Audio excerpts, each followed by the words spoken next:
First is the best. Welcome, welcome. Oxt. OXTZ. Oxt.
Now to fix my camera.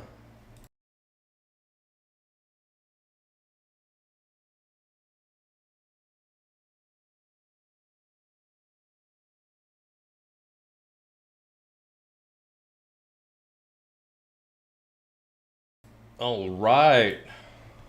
Camera has been fixed. Hopefully audio is working. Hello, anybody who is stopping by and hanging out. Thank you for showing up. I started this stream and then realized I didn't have my camera working. So, that's how it's going on this lovely, lovely Tuesday. It's also quite hot here. So this might be the last stream that I do on the time tracker. We'll see if we do one more, but it might be fun to end the week on something different.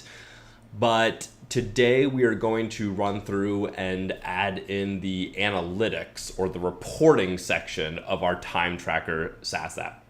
So if you're just jumping in, we have a time tracker that we've built that allows you to track your activities associated with clients and projects, and maybe we'll add tags later for some organization.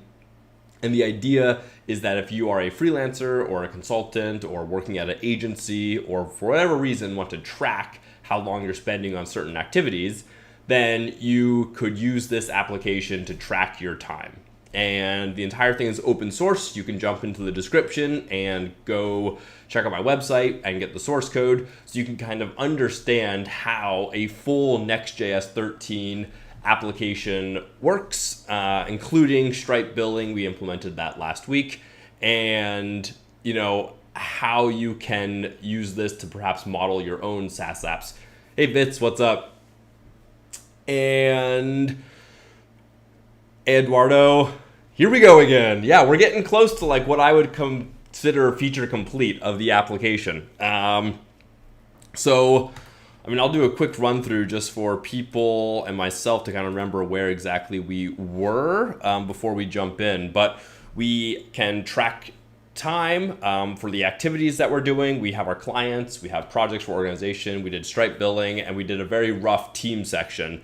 And so I haven't spent a lot of time polishing the user interface. So if you're watching this video and you're kind of like, wow, it's kind of ugly, then that's to be expected. There hasn't been a lot of focus on like polish and, really combing through the CSS to make it sparkle and really kind of feel like a finished application. It definitely has a prototype MVP feel, but I think that's how you should start your applications. I think they should start looking like a prototype and an MVP and see how quickly you can get to the point where you're dog fooding it, which is like using the application yourself. And then you'll really start to understand like the rough edges that you need to polish up, and features that you might be missing or things that just don't work the way you thought they should.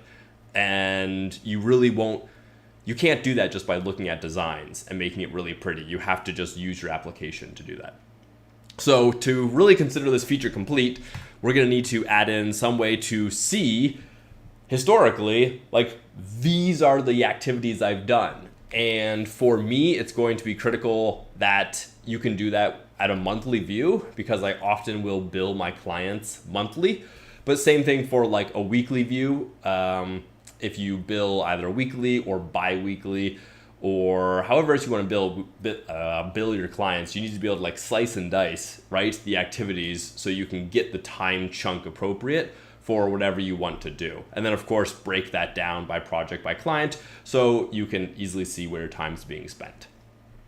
With all that being said, let's go ahead and just kind of do a quick view of the application, and then we'll be off building out the reporting / analytics section. So let's get my, whoop, I like it round. Woo! Round in the corner. Here we go.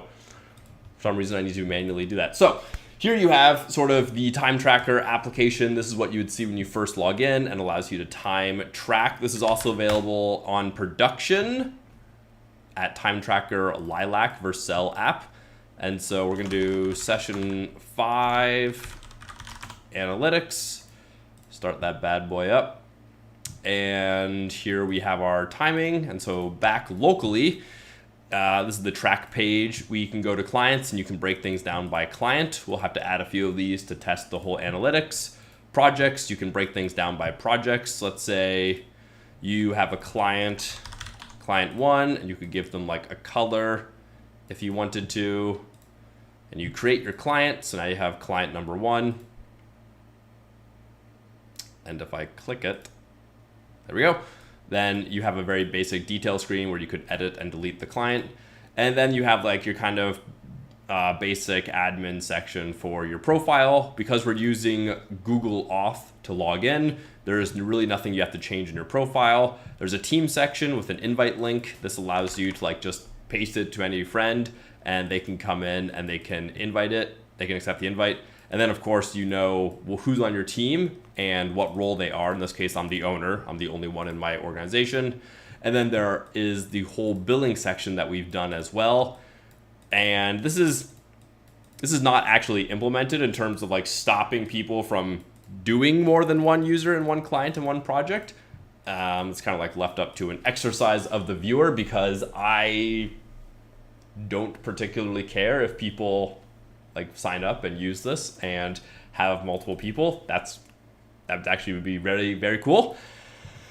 But we wanted to run through and kind of show, hey, how can you upgrade, how can you use Stripe functionality? And so we actually built in monthly and yearly plans. And so, you can kind of see how that entire thing works. So we go track our time. Let's do test tracking local. This is just running it locally. And now we're running through and actually doing an activity. And so what we want to do for the analytics is we want to pull out from our database in a time range all the activities. And we'll probably do this by like day, week, month. There's an argument for like quarter, but knowing what exactly a quarter is depends on perhaps your organization, right? So like that's a little iffy at times. But last 90 days potentially, and like the last year. And then of course, like the ability to set a custom date range. And That way, that kind of covers all of the miscellaneous things. When building out some sort of feature like this, what I actually like to do is I like to start with the most custom annoying thing to do first. So in this case, it's going to be be able to pick the custom date ranges, because if you were only going to implement this feature in one way, that's how you would want to implement it. You would want to do the custom date range because that covers every use case. Now, it might not cover it in like the most user-friendly way, right? Being able to say, show me what I've done this week. It's really nice if there's a button you can click to say like week instead of having to like select a custom start and end date. However, doing the custom start and end date means we'll be able to pick whatever dates we want, and then we can simply implement that functionality in the same way for more specific date ranges. So think about like the general use case and then add in specific ones if that's going to make your user experience better. We currently don't have an analytics page, so we're going to have to add that and then pull in that information and store sort of what we're looking at there. And yeah, we're going to go from there. So feel free to ask questions in the chat. Feel free to ask me anything. Like I said, source code, if you want to kind of follow along, is in the description. And let's get off to the races. So I already have everything running locally. So we're using Postgres, and I'm using Docker for that. So I just have my Docker database running locally.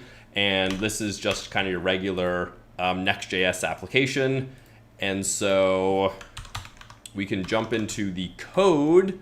And I'm just going to close out of everything we had going on before and step back from the entire application so you can get an understanding kind of what this all looks like. I'll make this a little bigger for people watching. So we're using Next.js 13 and the app directory. The app group contains everything that we want the user to be fully authenticated for. The invite allows the user to accept an invite. And so that's outside of being authenticated because, well, if you're not if you need to be invited, you're not authenticated, right? You have to create an account. We have components. We're using Shad UI for a bunch of components just to get a great basic user interface working. And we're using Prisma as our ORM. And everything else here is just kind of like tertiary files. So we're going to go into the app section and we're going to add a new page. The new page is going to be, we'll call it analytics. And everything is page TSX. And then because we've added this new analytics group, we're going to jump down to our middleware and make sure we add that, because in order to view the analytics, you have to be authenticated. So we're just going to cover our base immediately before we get too involved and make sure we don't forget this. So let's go ahead and add the middleware here. And just say feature protect analytics route. And we can just push that immediately and not worry about it. So for our analytics page, let's just get a basic page up and then route to it. So we're going to export a default function, analytics page. This is going to be a React server component, so we can make it async. And then we're just going to return kind of like a basic hello analytics, just to like know this is working, right? And then to route to it, we have in our app this top nav bar. And so that's in components nav bar. And our links here are the links that we want. So we're just going to add analytics here. Super great just to have like this super easy way to route around, right? Adding a link to the top navigation is just trivial. Here it is. And we already have it all set up and ready to go. So now we can start thinking about what we want this to look like. We'll just say bare bones analytics. I'm already saying it so many times that I forget how to spell it. Analytics page. So fire that off. For our analytics page, we'll put it in a container. And what we want to do is we want to load the analytics page, default it to some sane value for what we want to show the user. I would say probably the past week is good, or let me rephrase that. The current week is probably the best default. People will probably be looking at this and kind of wonder what they've done in the short term, and then they'll be able to change it to something longer.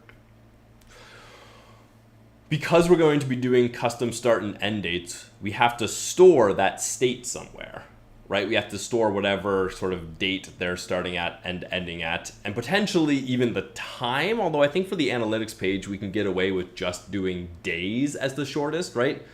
At least to start, being able to say like, only show me the analytics from half a day doesn't make as much sense, especially if you were like, show me the analytics from the past 90 days, but only show me it from like the first half of that day. To me, that's not going to be a very big use case. You're going to be looking at this for like higher level information. So you're going to be starting at days at a time. Now we can store the time, so we could implement that if we needed to, but we're not going to expose it to the user, right? When we go do a database query to say, show me the activities you've done in the past week, we'll look it up by date time. So we'll be able to implement that, but we'll just set the date times to be like start of day and end of day and not really expose that information to the user. So the best place to store the state, the start and end dates, or whatever shortcut they're looking at for the analytics page is actually going to be in the URL itself. And we will pull out from the query string, like the start and end. And that way, if someone on their team, because we have team members, remember, if someone says like, hey, look at this from the last 30 days, what do you think about like this report? They can just take the URL and copy it and then send it to their coworker, and their coworker can go ahead and just load up the URL and look at the exact same thing. So next.js query params, we're going to need to do this server side, right? So we can't use search params because we're going to be doing this looking up the information server side. Instead, we're going to want to just look at the query in the URL and pull that out. So I'm just wondering if they have an example here, server components. There we go. To access the search parameters in pages, use the search params property. So this is just going to come in as a property of the URL, and we're just going to look something like this. You know, A equals 1, B equals 2. Let me make that bigger. And that's what we'll be able to pull out. So we can actually do that right here in our component and then go ahead and kind of see what this looks like.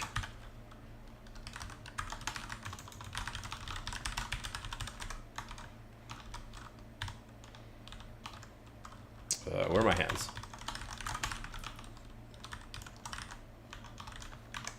So this is search params, optional search parameters. Now is this in the URL? No, params and search params. Okay, so could not read. Is GitHub having issues again? I swear every time we'd run this stream, GitHub is down in some way.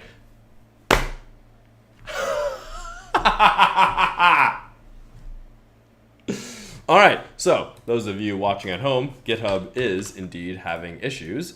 Slow Git operations. They're working on a migration mitigation. Great, so we're going to have a couple of issues here, but we're just going to keep moving on and not worry about it. So this is just hilarious. So the search params don't have a type, right? In fact, none of this actually has. Is there like a next page prop for this? Next page?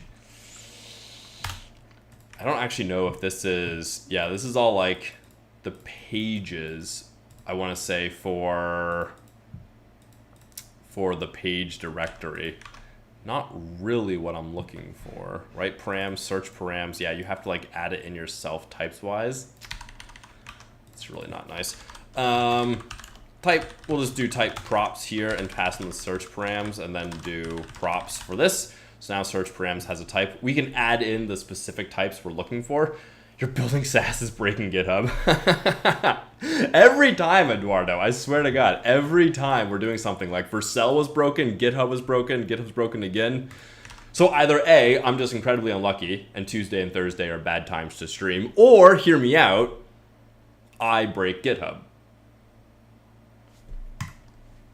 So with the search params, what we really want to consider is what we're passing in. That's going to be like start and end is probably, you could do start time, end time, right, as like words here. Let's just see kind of what this looks like. So we go ahead and refresh our page and there should be nothing, right? There's nothing in our search params. It's just an empty object.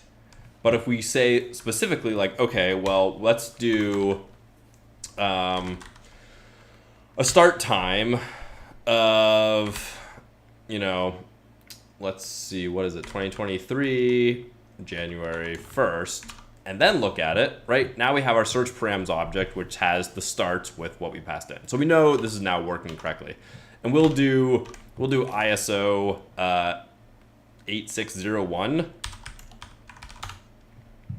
for our date time convention here, if people are unfamiliar with that. So either just a date will look like this and a date time will look like this. We'll just start with the date time or just the date, sorry, and then we could always add in the date time later if we wanted to. But having the date in this format is just a very good solid convention, and I highly recommend you use ISO 8601 when dealing with dates, because then if anybody ever asks, you can just point them to that and say like, we're following that standard. Done. So what we want to do is we're going to load up Prisma and search param. So there's a lot of things that can go wrong in between loading the page and getting the data. So we'll cover those as we kind of go. But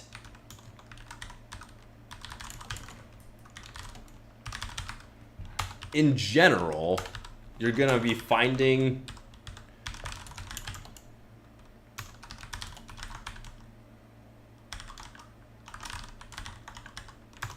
was it get user session. We're going to be finding the activities where the tenant ID is the user, and this should never be anything except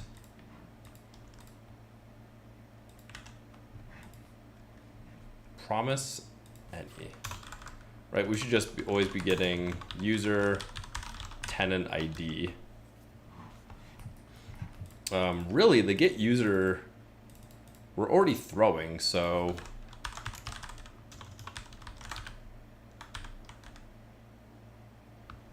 we really want, I think,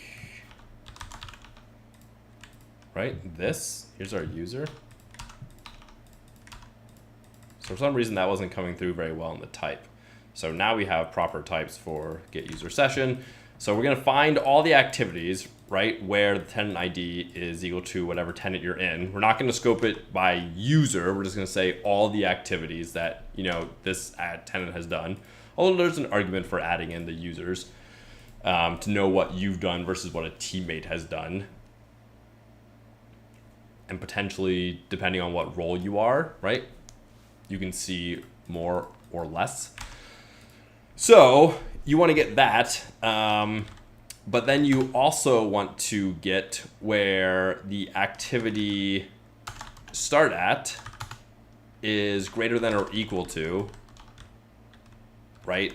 Let's Copilot said from, and also less than or equal to 2. So instead of having this be kind of an ambiguous key string, blah, blah, blah, blah, blah, blah, blah, blah, what we really want to say is the search parameter is going to be from and to. Those are the only search params we care about. Now, we have to read them in as strings, and then we have to convert the strings to dates, right? And depending on what this does, this can explode catastrophically, because fetching that information might turn it into an invalid date, right? So if you just pass in something like a apple to your from parameter, then you're going to have a bad time. That being said, we're going to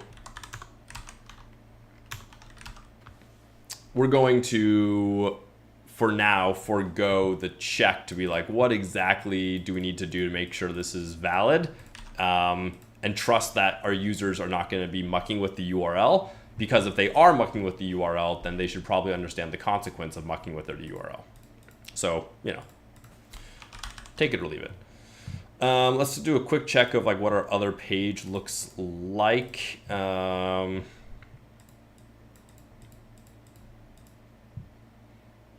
This is a client page, so we just toss in that. So let's go ahead and bring this up to speed with what our other ones are. And we can just do one big H1 for analytics. And then here we can probably have like the, date selection for the from and to parameters. Those are probably the things we're gonna have right there. So we'll just toss in from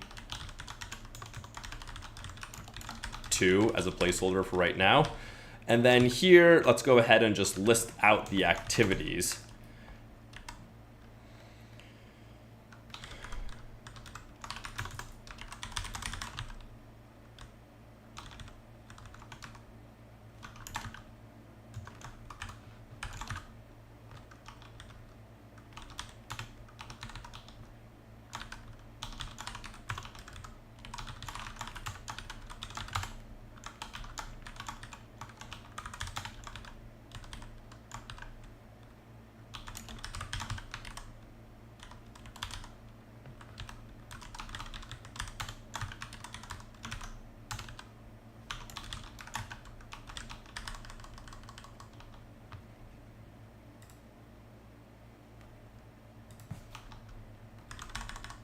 And we'll do to ISO string just for right now. All right. So here we have exactly what we were talking about, right? Where search params from is a invalid date. And so when they're invalid dates, then the date object is not valid. So what we're gonna have to do is let's make a little helper function to fix this, which is going to,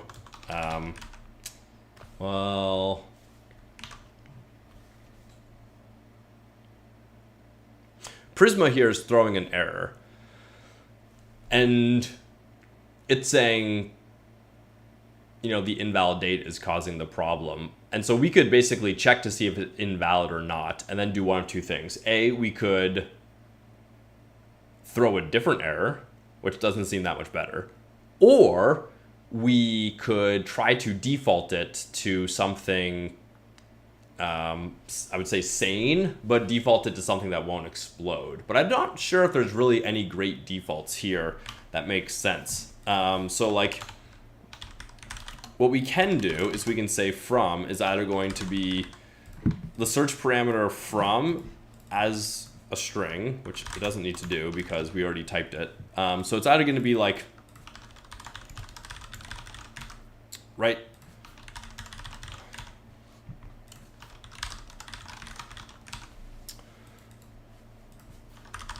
So if we pull that all out, we basically want to say if from exists. Otherwise, we're going to default it. So let's make a little function that'll help us out here. Const get from, let's do actually just like a get date. And then we'll have a default.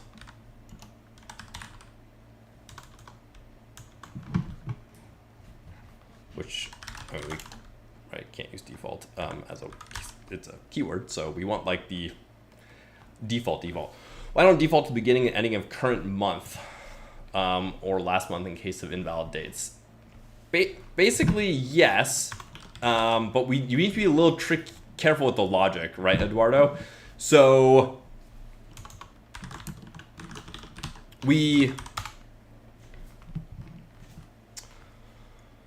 want to default, right? If they don't pass, if there's nothing here, if they're not passing anything in, then we want to have like a same thing. So I was gonna do like this current week as like the default, but you could do current month too. That's totally acceptable. However, the use case I'm thinking of is if they have a valid like from date. And so get date, right? You're passing in from, you're like, okay, I want to get the valid from date. So like how far back? And so let's say this one's, a month ago. And then the to date is invalid for whatever reason. Then if you default just like one of those, you're going to end up in a situation where like the data you pull back is just not necessarily what you imagined it to be, right? So I think it might actually be better that if either of these dates is invalid, like if they don't exist, let's default it to something sane. But if they're invalid for whatever reason, that meant either our application broke somehow or a user mucked with the data, and any way we default it is probably just going to be wrong. And so instead of trying to default it correctly, let's just instead pull in an error page and handle it as an error page instead. And so this is probably like, error message, and that's going to show us what's going on. And so this way we can now say not only formatting, but also in the 2 days before the format. Yeah, exactly. So I think when we get the information, we should probably just make exactly right? Like all those cases, we probably just get dates and pass in like this.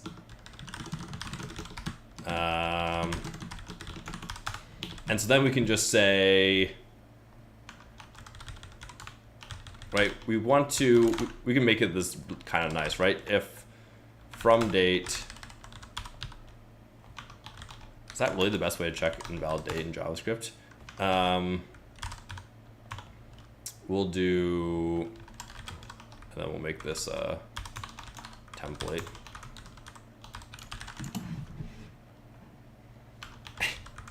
That's a little, I feel like my, oh, that's fine. Right, and then we can do the same thing for to date. And here we're going to return this. I don't really particularly like that. Let's do from unparsed and to unparsed.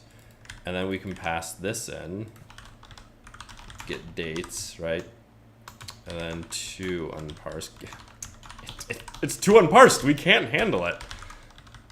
Because that lets us do this when we deconstruct it.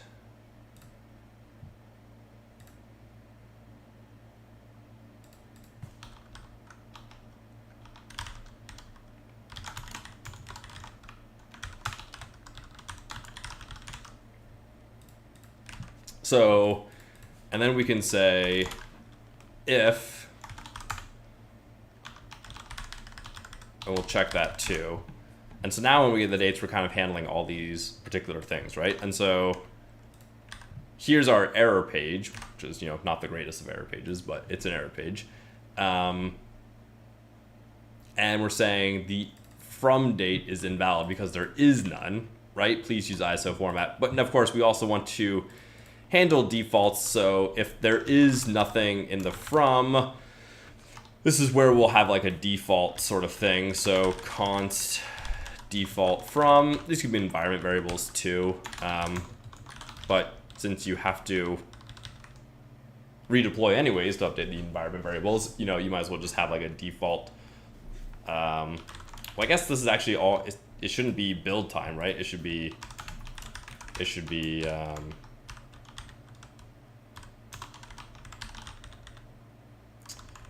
you can't set it there. You kind of want to be able to just do, oh god, that's not nice at all. Have you tried Rust before? Codex. I have looked at Rust, but I haven't like written anything meaningful in Rust. I've done a lot more Go than I've done Rust. This is where we might look at date functions to actually do some of this logic, right? Because what I want to say is default to, you, Eduardo, you said beginning and ending of current month, right? So let's say default to start of week. And so let's see if Copilot can just give me a one-liner. No, I can't.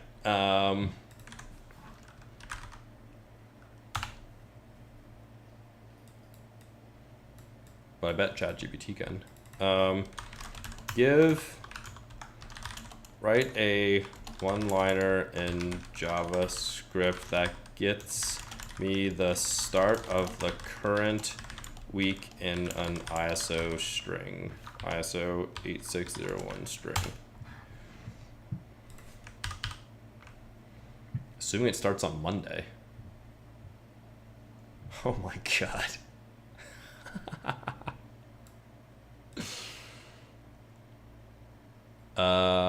Man, does my time start on Monday, or does it start on Sunday? Oh gosh, where in the world are we, right? I guess it's gonna be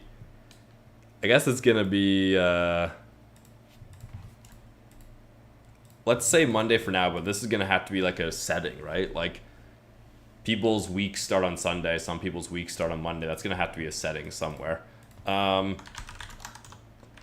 Give me the full ISO string with the time, don't slice, and default the start of week to, yeah, right? I'm just gonna do Sunday because I want to get like the full Sunday to Saturday picture. Again, this is my specific use case, even though I don't think I ever do work on Sunday. I'll count that as the week.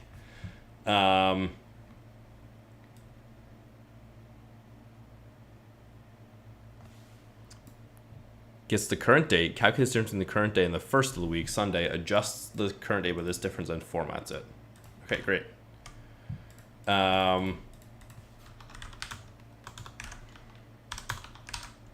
So that is the start of week as a string, right? I wonder if I can use chat here. This is Copilot chat, right? Can we just do this here? I mean, I think it's just gonna do end of week. I think it can now, Copilot can figure this out.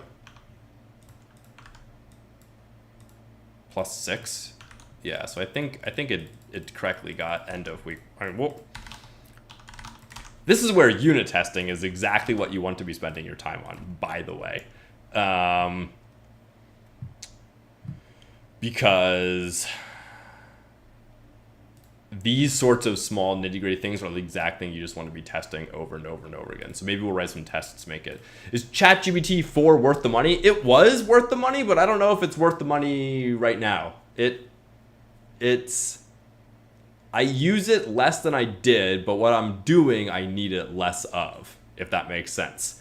I would say only pay for it if you're using it a lot and you're using like the 3.5 model turbo, and you're running into limitations there. Like, it is without a doubt smarter than the older model, but it's kind of gotten to the point where I'm like, it's no longer just like, oh my god, this is incredible, to be like, you are very useful for some things, like that. Like that was extremely, extremely useful. Hey Harish, welcome, glad you stopped by. We are currently writing on our analytics page using ChatGPT to help with some of the analytics date fetching logic. So that's exciting. Okay, and so now this entire thing, right, we can get rid of all this logic and we can just say from to. And now, haha, it should work. So this, it went ahead and fetched our test tracking local, which is what we're currently doing. And it has a start time and it does not have a end time. So the less than or equal to the to date, it looks like it was okay with null there because there is no end date, which like, I guess is technically correct. We're like currently doing it, right? You use Vim key bindings? I do use Vim key bindings. Yeah, I used to be an Emacs man way back in the day. And then a friend, Ben,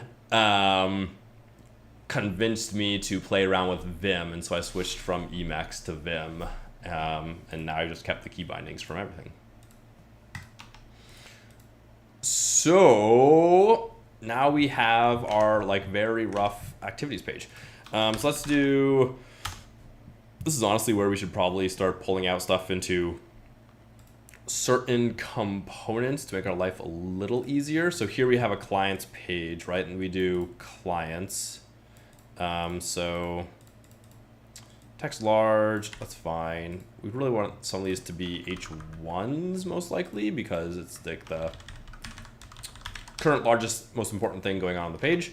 The title, analytics, from to, we'll get that working. We no longer need this, right? This is just, that was for testing. And so this is like the current activity. And so we'll probably, how do you switch from insert mode to normal mode? You just do the same thing you do in Vim. So like this is normal mode, right? And you just like move around. And then I have escape mapped to my caps lock key because I slam caps lock all the time. And then you just click I and you go into insert mode. So like it's exactly the same as from insert to normal. Yeah, escape. Just hit the escape key. I mean, I have like 4 escape keys on my keyboard, so I just like mash everywhere. You know, one of them will work. So for the analytics, this is one of those things that you can have a lot of fun kind of designing the page. I think we'll do a kind of 2-column layout here, where on the left side, you can like select the information and it'll show a list of activities. And then on the right side, we'll show some pretty graphs, and we'll get to that in a second. So here we can, let's see, we'll give this a little bit of padding. So py2, space them out, and then we can do divide y. Why do I feel like that's divide width, divide x? Yeah, divide, oh no, that is right, divide x, y, y. We want divide y, we only have one activity, of course. Let's make more activities. Good. Start. Stop. Analytics. Wahaha.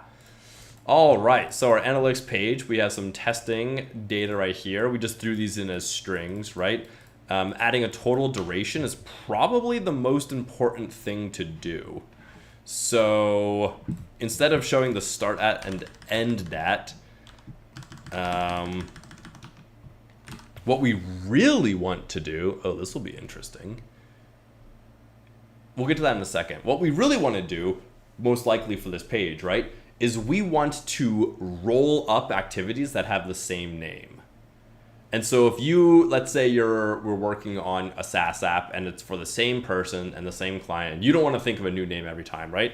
So you just go to your track page and you just have, you know, my great SaaS app. And you just fire that away. And then at the end of the day, you click stop. And then the next day you show up and it's right here and you click play. And then you finish the day and you click stop. And you just do that for like 5 days, right? Each of those are separate activities, which is good. But for the analytics, you kind of want to bundle those up as well. To be like, how long did you spend on my great SaaS app, right? You don't really care that you worked on it like here, here, here, here. I mean, you might care, but you also want to know like how long did you spend total on that project. And the total is the important thing. So you want to roll it up. And we can do that in code, and we can do that in the database. And you can just start writing a really giant, fun, exciting SQL query to get all that information and add it together. So maybe we'll do that because, hey, make the database do all the work, right? So instead of showing the start and end at right now as these big ISO strings, we're going to do the duration, I think. That's going to be a little better. So we will do the activity start at, and these are just, I think these are dates in Prisma, right? Yeah, they are dates. So let's see. ChatGPT.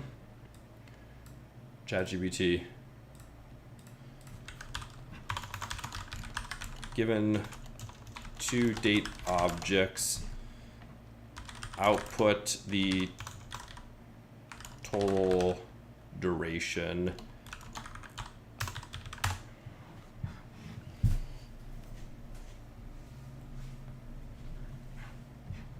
why work when ChatGPT can do the work for me?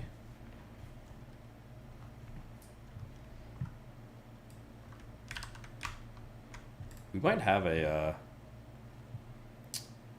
in our lib, we have auth Prisma Stripe. Let's do lib time.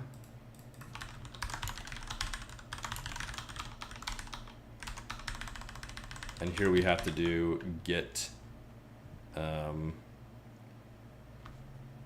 time. This will get it in milliseconds, right? So you can do math with it. Otherwise, you're casting them, and TypeScript doesn't let you do that. ChatGPT uses let. You don't want to use let. You want to use const for everything you need to do. And then it's casting it. That's ugly.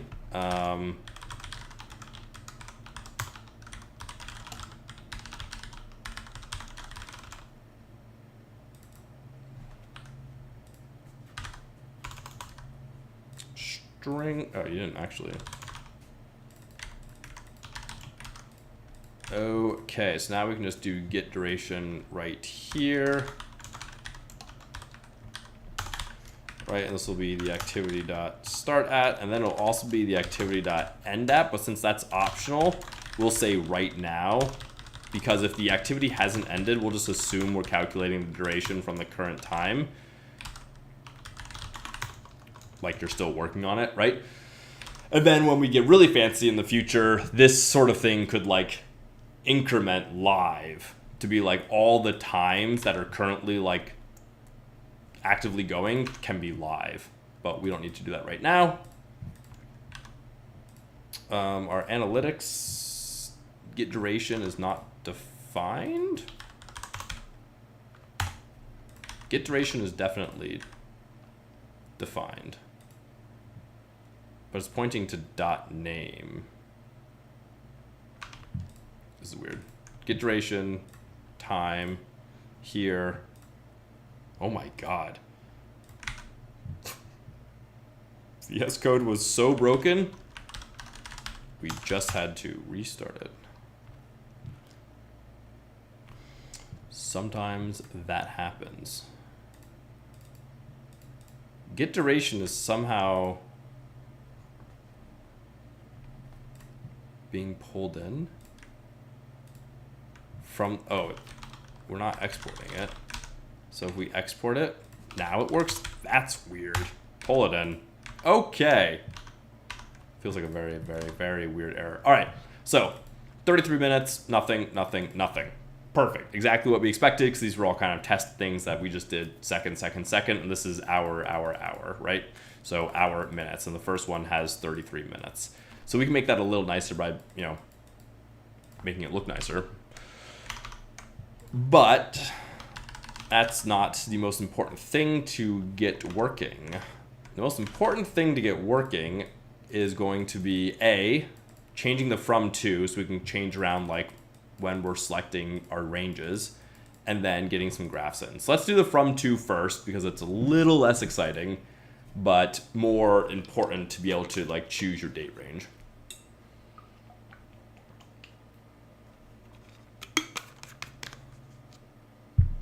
So luckily we have some of this stuff already. So in our track page, we have like test tracking, right? And if you click edit, then we have the time component you can set here. Or you can use the calendar, which zoom out a little bit so it's not so broken. You can select what date you want here. And so that's mostly using our ShadCN calendar component. And we toss it inside a pop-up to let the user easily work with it. So if we just go to our track page, we can see kind of, what that entire thing looks like. So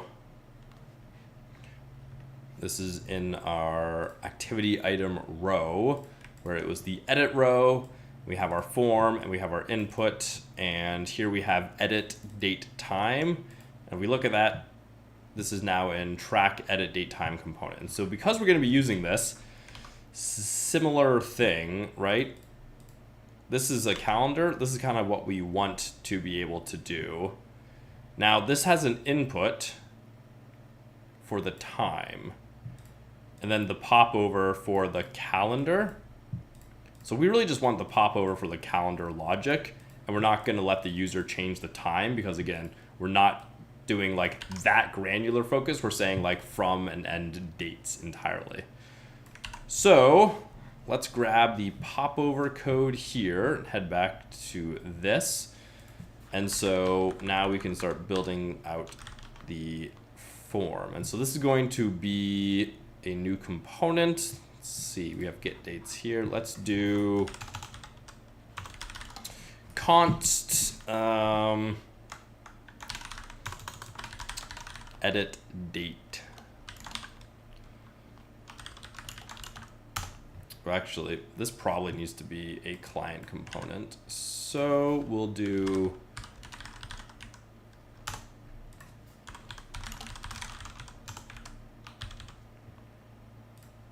right, because we have a handler for like on select, and these are all client components. So we'll pull this out and make it a client component for us as well.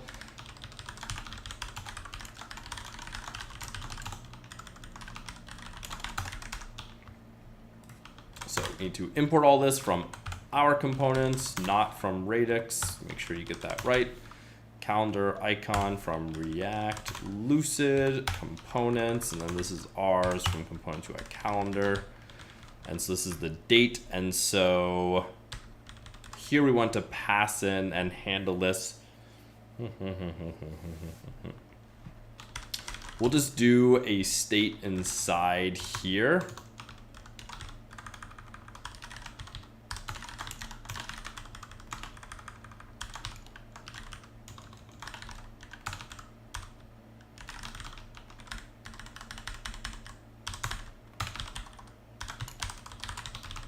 Right, the initial date. And then what we can do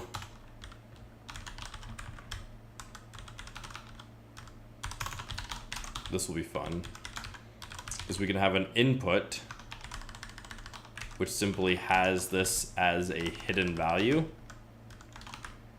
And so this is on date. So on date, what do we have to do? We said if they didn't have anything return, otherwise we're setting it to whatever the time was before, and then we do on change. So really, we don't need to do too much here.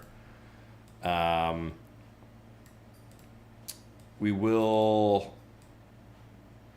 set these to probably 0 is what we want to do. So on select, we can just keep it the same, right? If there is no date, instead of setting it to whatever the time was before, we're actually going to 0 out, right, the time, because we want to select everything from like midnight timing wise. But now that I say that, the to date, right, it should be like start and end most likely. So let's pass in, it's not the 0 time, but it's like at the end.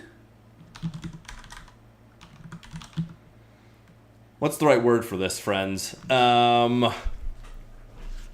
If you say, okay, show me everything that happened yesterday to today, what you're asking for is you want the from date to have everything set to 0, but the to date to have everything set at the end of the day. To be like, that's right, that's the chunk that you're looking for. So the dates are yesterday and today, but then this property is like the you're either setting it to 0 or you're setting it to the end, right? You're setting it to like start or end, almost an enum. Like default timing to.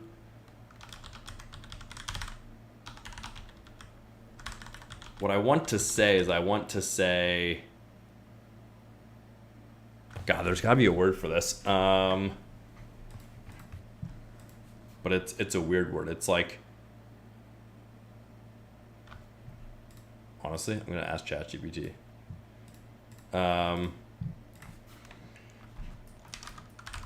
When looking up a date range, a function needs to take a variable that will determine if the date time is set to all 0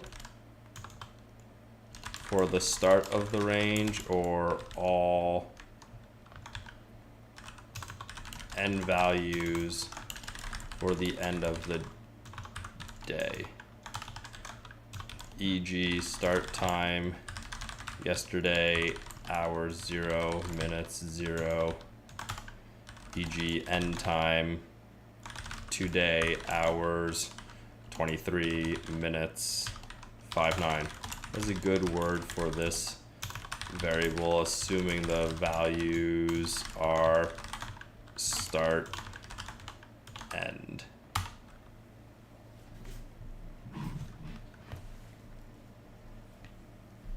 Oh, we stumped it. Good job. We broke GPT. Hey, Dad Bod, welcome, welcome. We are doing fun with analytics and reporting and having ChatGPT just not give me answers for what I need my variables to be named.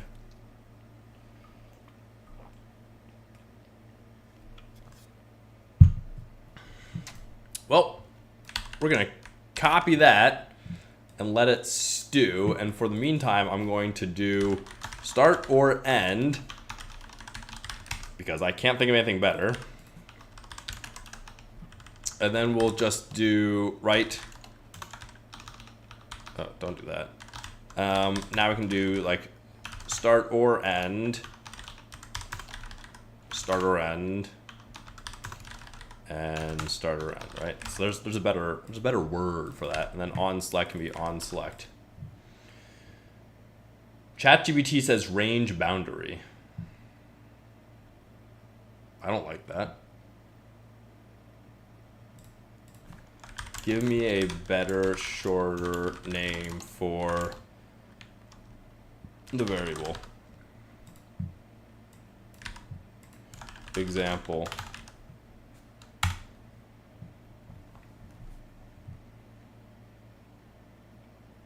Then it says bound type.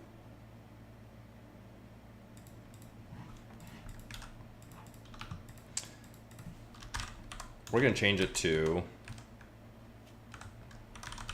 bounds.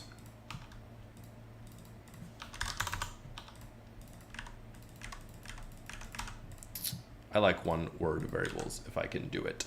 All right, so now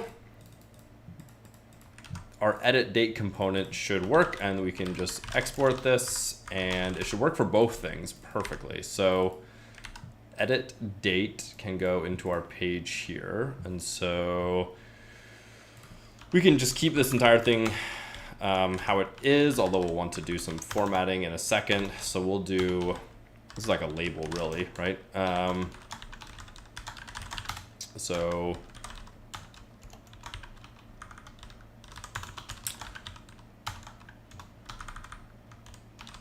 label,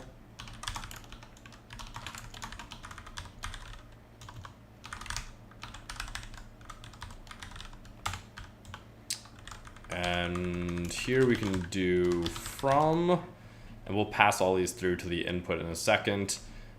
And the date itself,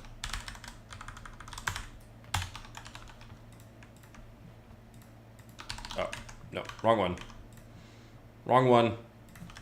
The date itself here will be, I guess it's gonna be, right, whatever from is here. And the bounds is going to be the start.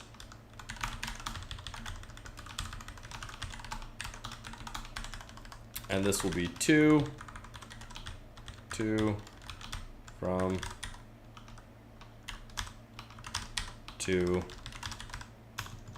2. The bounds will be end. And what we can do here is we can take our input props, React input props, and that's what this will be. And we can probably do a little bit of editing because people will pass in stupid things. And the date doesn't need to be passed in now, and the value can be the default value, and the type will be hidden, but we will still now pass in the rest of the parameters here, right? And so now you can just pass in like the name and everything to the edit date, and that'll work for the hidden input. So it is working, but they're way over here in the corner. So if you take a look at our little form division, the label takes up that spot, the input is hidden, and this is here. So this entire thing kind of just wants to be,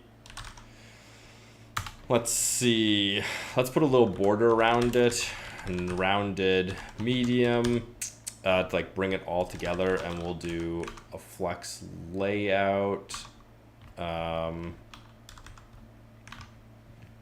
My edit date is still outside of this, which blows my mind a little bit.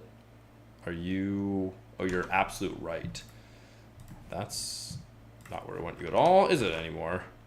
Now we don't need that formatting that we copied over. We can just pull you in, and now we have you here, which is perfect. So we can kind of fix the item center and do like gap, a little bit of a gap, right?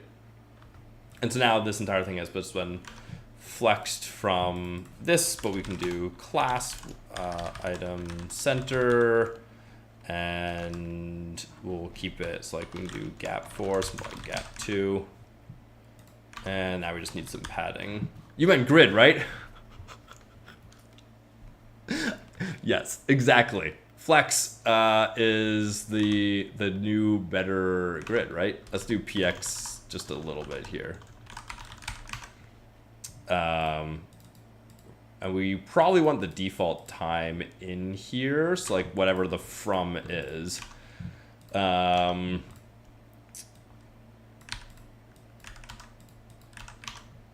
Grid would also work very well. So now we have like from and to, and we just want like from to actually say something. So today's the 18th, and it says we're from the 16th. Oh, because we default. We default to the beginning of the week. Ha! So our defaulting logic works. ChatGPT was right. There we go. We've self-tested, right? And then 2 is the end of the week. So we are correctly selecting it. Oh God, can Shad UN do this though? Can Shad's UI? Because like really you want like a, we might be, no. It's a date picker, not a date range picker. Right, like if you go to Airbnb, I think Google Calendar or Google Flights, right? You're like, oh, when do I want to go? This is what we need to build. But like, do we really want to spend the time building this? it's pretty close. Like, what is this? What? When's your trip? Anytime. Okay, that's ridiculous. We really want, right, to be like, boop, boop. That's the user experience that we're trying to nail.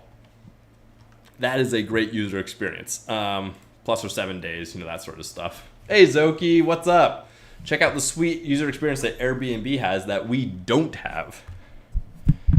Now, Shad UI doesn't let you do that, right?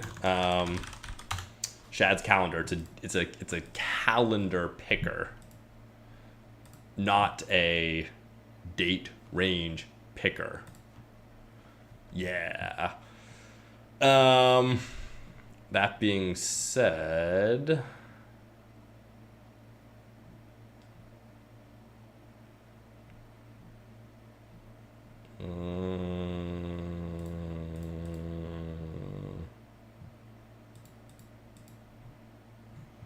okay, Tailwind doesn't have this either.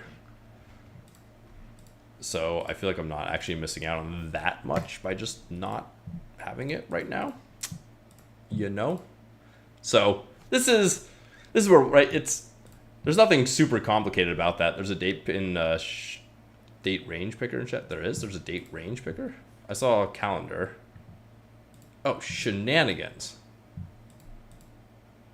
Wait, okay, this is the date picker.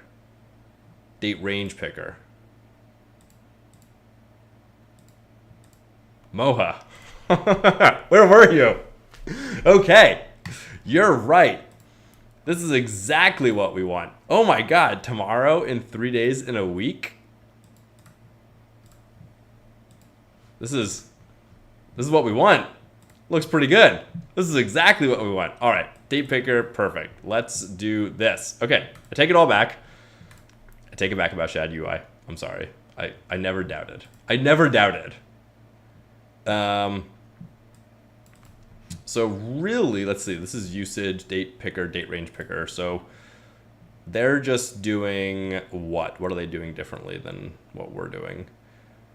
The mode is range. Okay, so they're just using the calendar component here too. Let's grab that and change what we're doing. And then I think their code for the form is stupid. We just want the date range picker and we'll change it. This is awesome. Moha, stay forever. So instead of this, we'll keep that potentially the hidden input. And we'll chuck this down and see kind of what we got here. Oh god. This seems like you want to steal the code in this one. Yeah. We're stealing our codes. We'll steal the code and we will change it as we need to. So this we already have, and all these we already have, and so let's pull calendar icon. They're using that. Oh, you already are. Oh, yeah, no worries. I was definitely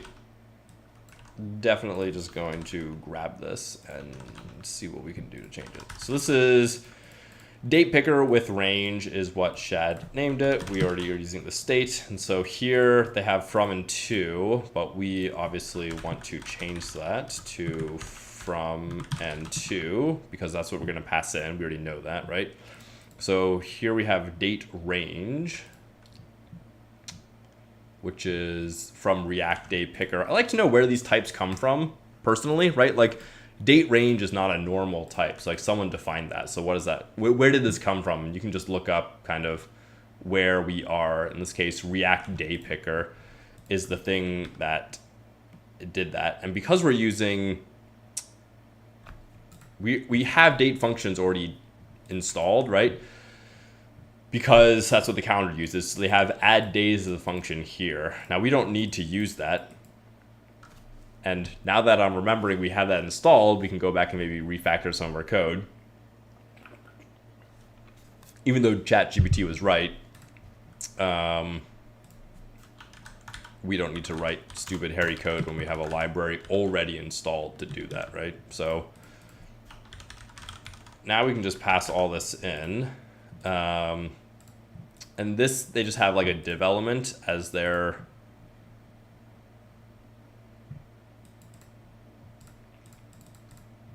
type, but we're gonna do this, and we might still use our input props. So for right now, let's just temp props. Let's get this working.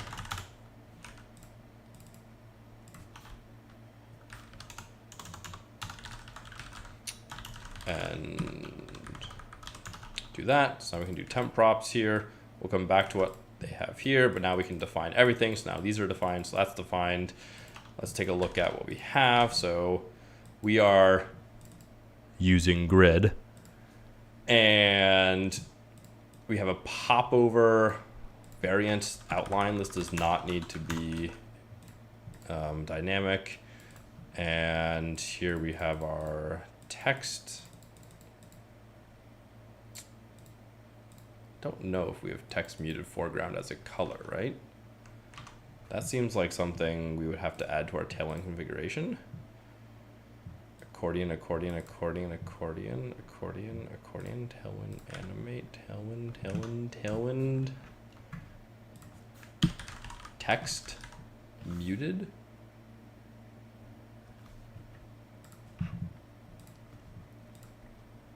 I just don't know where that came from. Text mute foreground, right? It feels like, again, something we would have had to. Yeah. So we'll see if that actually does anything. From and to, here's our formats. Pick a date. We have our popover. Okay, and this entire thing we're just going to temporarily comment out in case we do want to come back to it, but we most likely don't now that we have a range mode on the calendar. So date picker with range on our page now, this is much nicer, right? Instead of needing this from to, we can do the date picker from range and import that. And then again, comment that out, refresh the page, and take a look.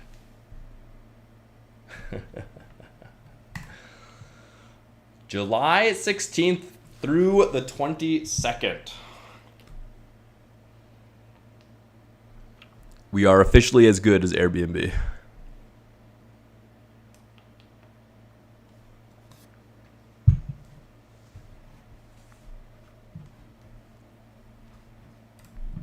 So this makes it now super trivial, right? To kind of like fetch the month.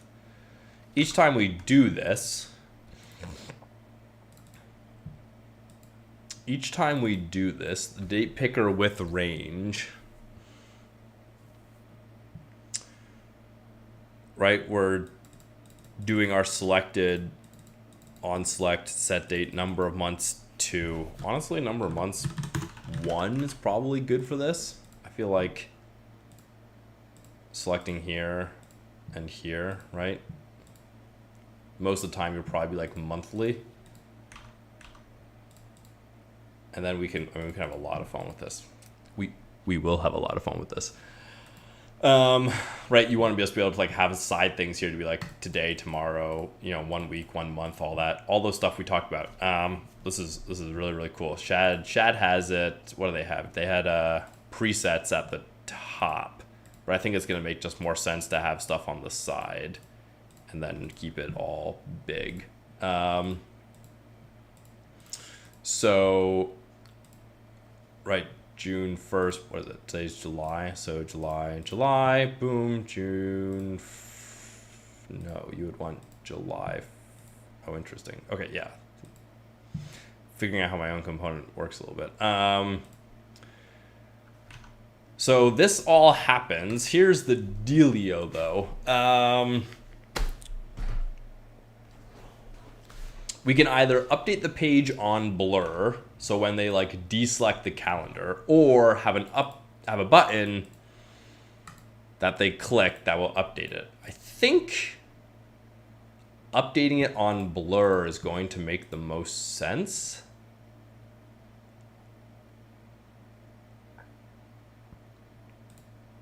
Oh, having a button's probably nice too, because some people just don't understand that things happen when they're like, what do I click now? So let's add the button. So because we're adding a button, we're gonna do the same thing that we had here. And we're gonna have our inputs. We're gonna go back and kind of mutate, put these things together, right? And so here, we want our edit date props again. The class name does go around the entire grid. So we're gonna do input is gonna be the class name, and then we'll do div class name as a string here. So if people really wanted to set something on the div, then they can just pass in this to the div class name, and everything else will be on the, well, the input doesn't actually need anything, right? Because the input's hidden, so it doesn't really need class names. So this is a little odd, maybe, for people who are not expecting it, but I think it makes the most sense to do it this way, actually. So date picker range, props, right? From to class name, and now the input, we're gonna have 2, and this is gonna be from to. Oh yeah, we do have 2, don't we? So we have, oh man, you know, we're just gonna make this single purpose. It's already in our analytics folder, so it's not like it's a general component. We can make it general if we want to use this elsewhere. But the idea is that when we embed these two into this component, right, the date picker with range, we don't need you anymore.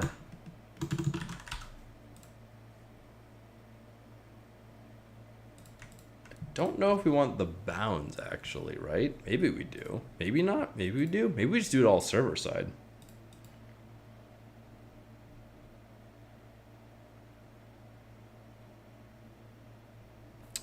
What we know from the calendar component is that when it sets these on select set date, when it sets it, it's not going to set the from and to. It's not going to zero out or set the times at all. It's just going to set the dates. It's going to keep the time exactly what it was by default.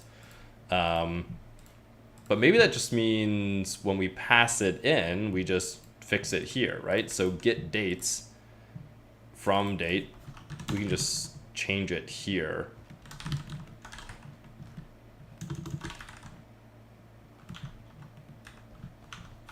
Okay, is this setting hours, minutes, second? Nice. Is this doing what I think it should be doing? So now that should do what we want it. And now we don't need the bounds here because it'll just work. We set it outside it. So now if we refresh, right, and it defaults to 16 to 22, we can take a look at what exactly these are in our page.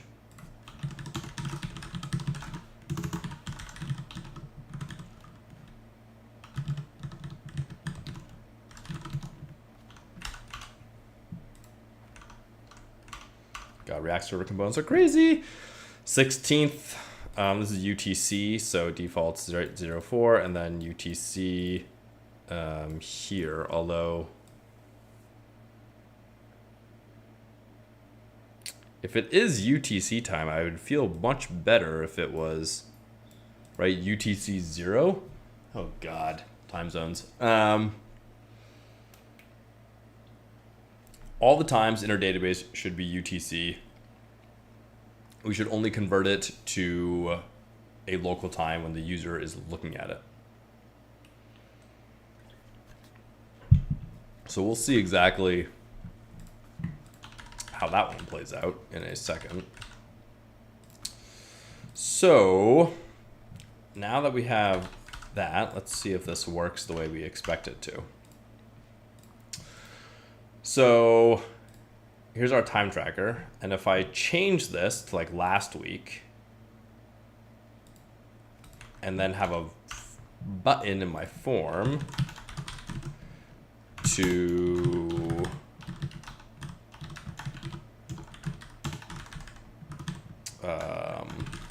update,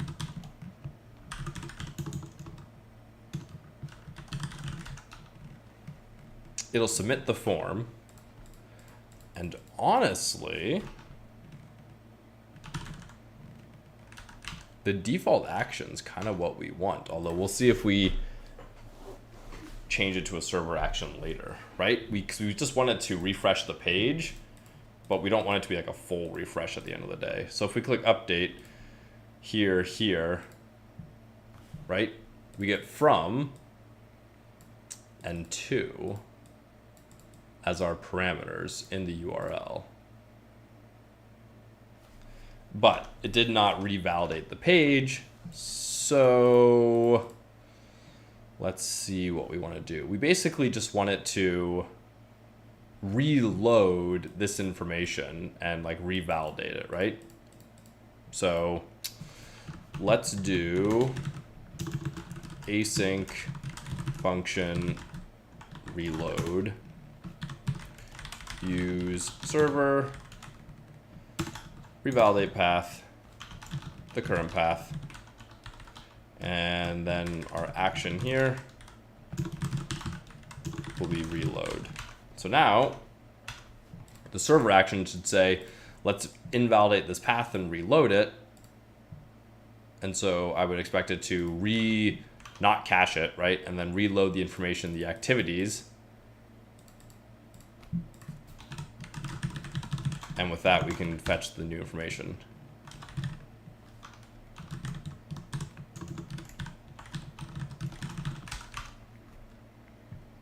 Um, 16 through the 23rd. So that is what? This week? Geez. So 9 through 15 update. Okay, so that did not change this, right? 16 through the 23rd. So changing that did not update it. That's because we have our form action, which is now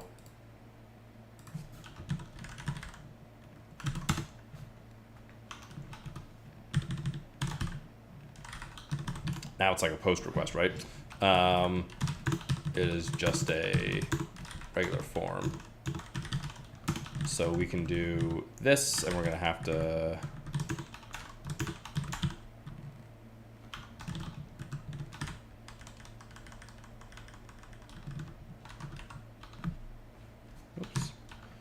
don't go there, go here.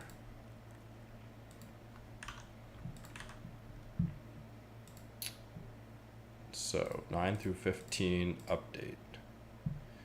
Okay, kept 16 through 23, although it did zero out the time there. 9 through 15. Let's check out our network request. What are we sending here? Close. Click update.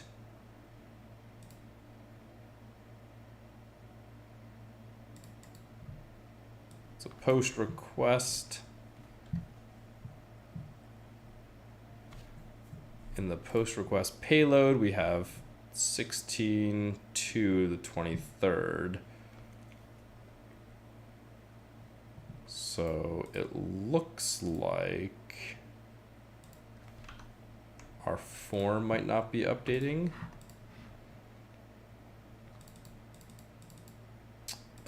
Yeah, because we want the date, right? So the default value is the date from, and it's also here, it's the date to.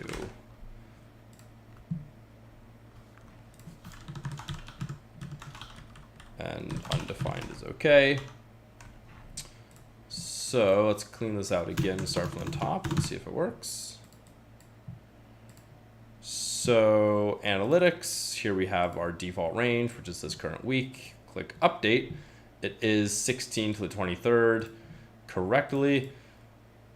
And if I do last week, 9 through 15th, and click update, now it is the 9 through 15th, and we have no activities because we did not do anything last week. Well, it's not true, we did, but it's local host and I blew away the database. So it should show nothing. And if I do what am I doing all this month? We have the activities that we've done. And if I do what's today, the 18th? If I do the 18th, it does default to the end of the week. It defaults to the end of the week because there was no 2. Oh, because I didn't click it enough. There we go. All right, that makes more sense. So now we have some of our activities. This is awesome. The date range picker seems to be working exactly as we want it to now. We have our update button, which will update stuff, so we can kind of select the entire range and click update and see it. So now we want to show, this is reporting, right? So we can go as deep and crazy as we want, but in general, we're going to want to show these by client and then by project within the client, and then things that have no client, right? So I think the organization will always be by client, by project. And we could give the user more options to, not show clients at all. I suppose if they didn't have any clients, they just wanted projects, we could probably build options for that sort of stuff. Hey, my doc is just staying there forever now. Interesting. So let's go ahead and pull out the clients. This is actually a good place to kind of commit and save. Let's do feature analytics page showing activities. And let's see if GitHub's working yet.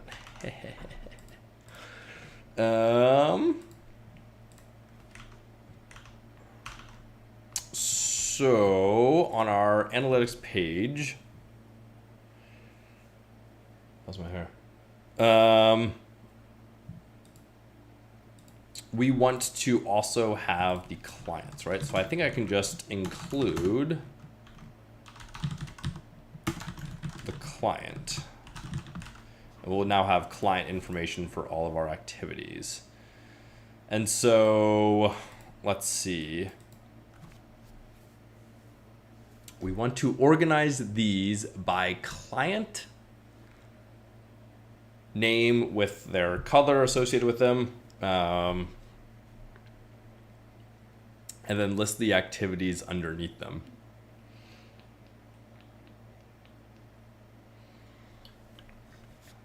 So in terms of a data structure, I wonder if it makes more sense to, no, because we don't want to, and we could write a query such that we're fetching all clients and all activities under the clients, and then for any activity that doesn't have a client, fetch it regardless. We could just write a query for that, or we can do it in our logic here. Here might be easier to start, although I think at one point we might just want to write a hairy SQL query to do all this work for us. We will see. Because the data structure, right, is you kind of want a list of clients, and then each client has their list of activities inside it. And so then you can just iterate over them and be for all clients, for all activities in each one. But here we're fetching the activities and including the client, as opposed to the other way around. The other way around, you have to have something that also fetches, all the activities without a client, which maybe you just do 2 queries to start, or you left join it and fetch all the activities regardless.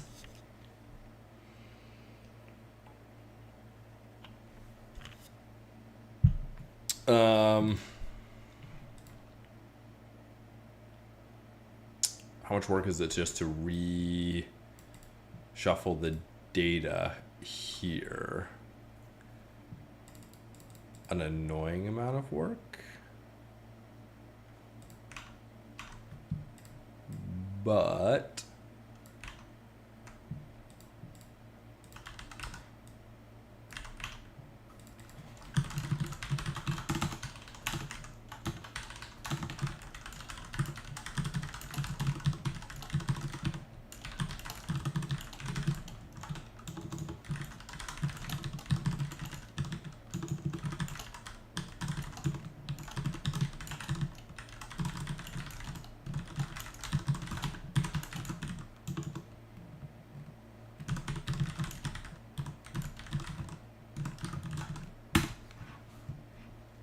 can we do that?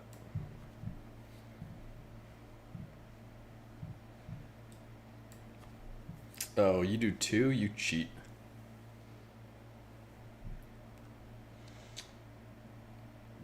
But that is, pretty simple.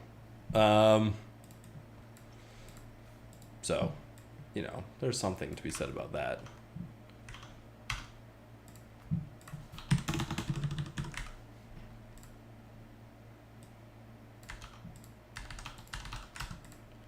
So what we can do here is we can say,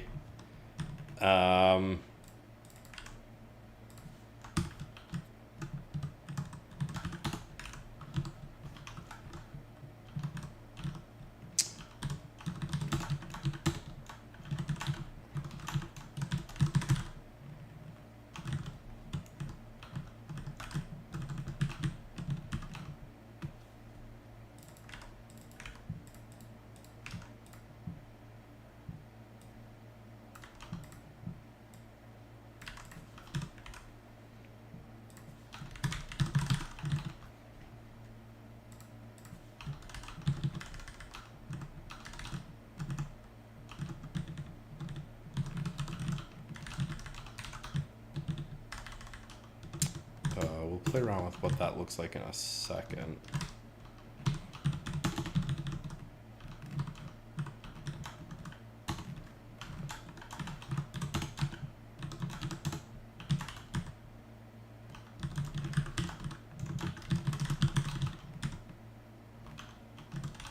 Why would you make that an H2? That is the silliest thing I've ever seen in my life.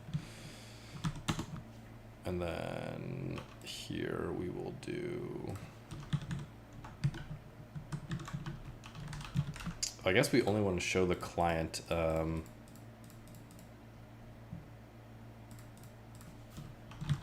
right where and activities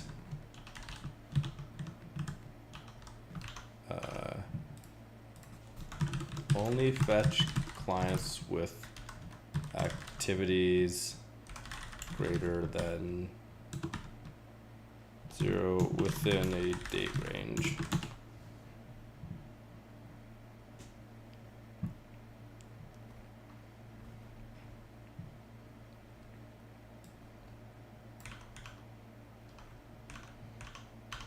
Heck yeah.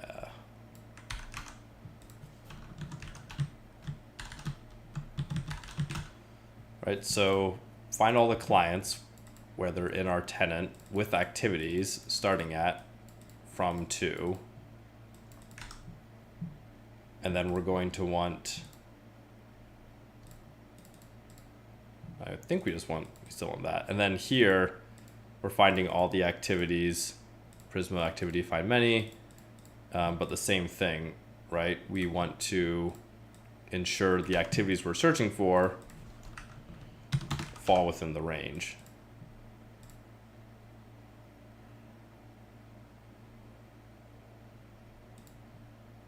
Oh, this is our activities. So we can just go back to what we had before, which was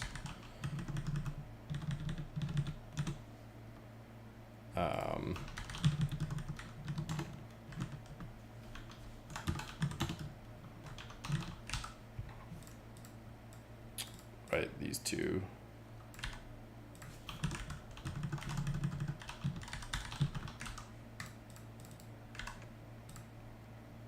And so now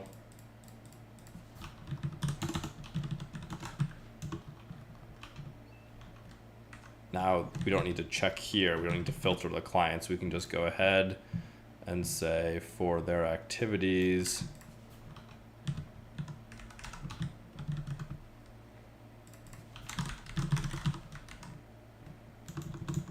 client.activities. Okay. So, didn't look like it's working, but it is working because this particular wonderful test client has no clients. So we'll bump up the text and make it a little more obvious. Oh, it's a font. Try semi-bold again.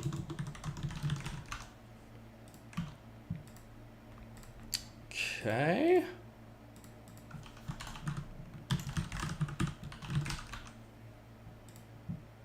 Okay.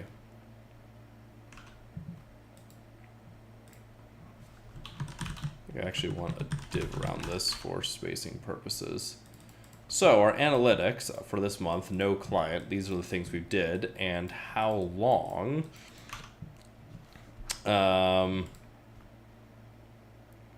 And honestly, well, our JSX is getting a little messy, but what we kind of want to now do is also include perhaps the total duration for each one, but maybe that's what the charts will do and we don't need to worry about it too much right now. So in theory, if I go and I have a client, right? I have client 1. So if I track, this is a new tracking project alpha, and we associate it with client number 1. We start it, and then we stop it. And we check out our analytics. Now we have client 1 with project alpha. So that is working how we would expect it to, which is spectacular. And so the client name can be a little more bold.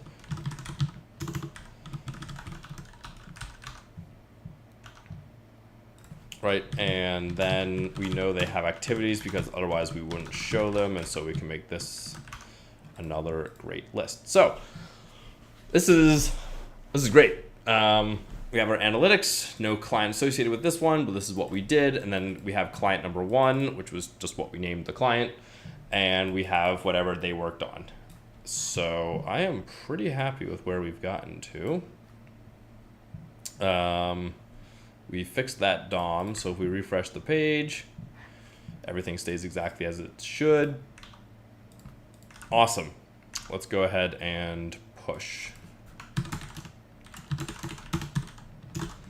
Feature fetch activities by client. Okay.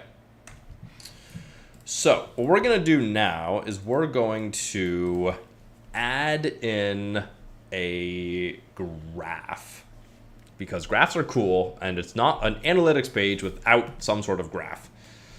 And we'll probably have 2 charts here, right? I want to chart things by client and I want to chart things by activity. And we could add in projects as well. We'll probably need to at one point. Considering, we had them in our application. So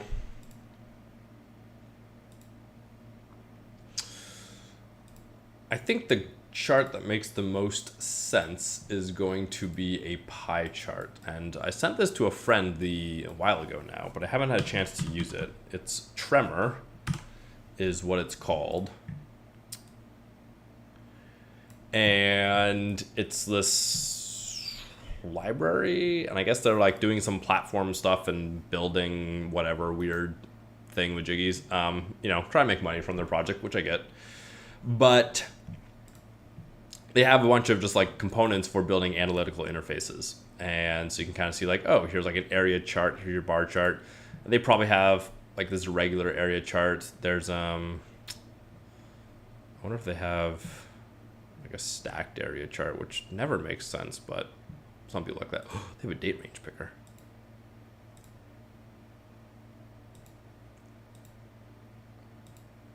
Is this just shad UN?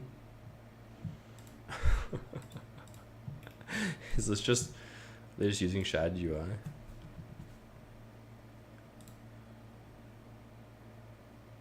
Well, it's certainly Tailwind.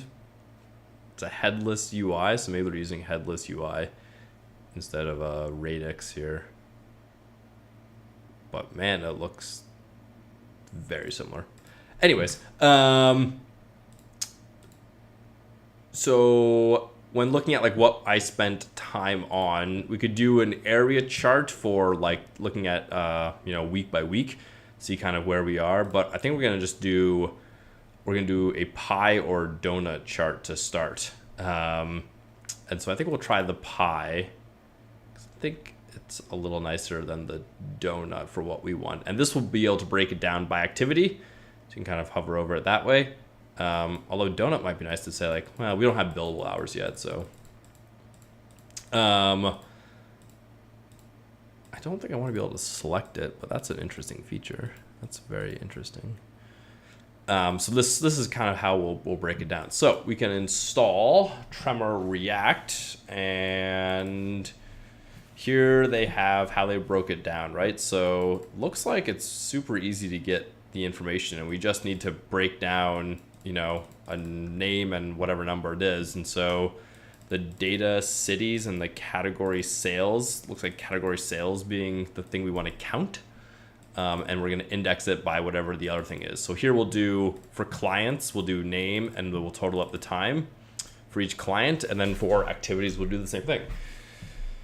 And the value formatter, we'll just do the total number. So we don't even need that necessarily. It might just default to something sane. Colors, we'll have to figure out how to color it. Because I don't want to pick colors, right? And surely they have like default colors. Color palette.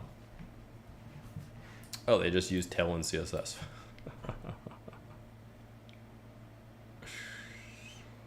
Okay. Can I just...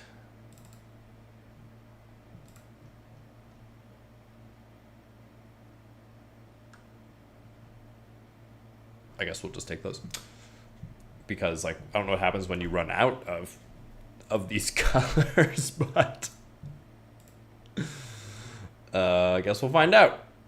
Let's go ahead and install. Why do we need to do that?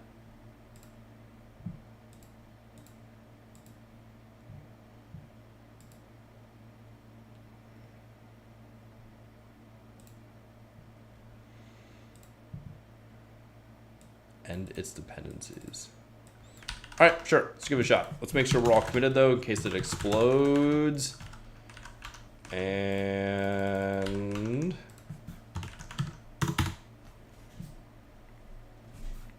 install Tremor. A lot of charting software out there. I like Vega. Hey, Steiny. Vega charts. This looks like D3. I'm looking for something, I mean, this looks powerful, but I'm also looking for something that's like super easy to use with React, right? Because I don't want to have to go too deep into whatever we're doing, because the charts probably aren't going to be that complicated. So hopefully this is gonna and wait. Running this command will install dependencies and overwrite your existing Tailwind. No? You can't just overwrite my Tailwind configuration file. I have a lot of stuff going on in my Tailwind configuration file.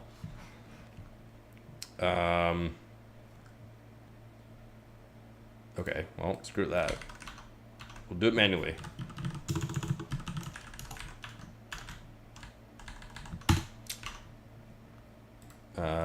Okay, you want us to add this, the Tremor module, to our Tailwind configuration.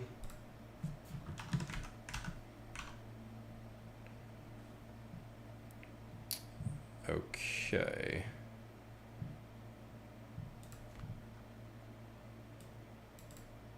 Theme. At least it told you that. That is very true. It could have just not told me and done it, but like, geez. These are all tremor colors, right? So yeah, so we'll do everything in colors we're extending. Box shadow.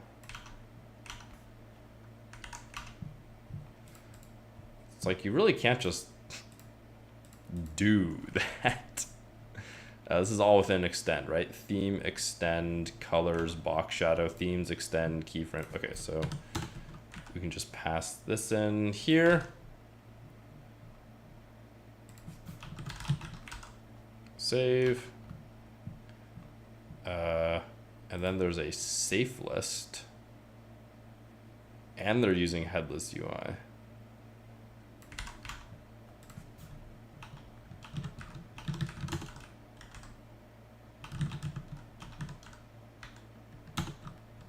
Okay, so this is where we want the safe list.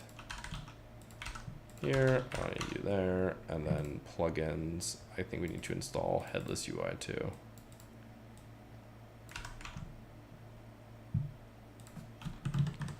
Jeez. Okay.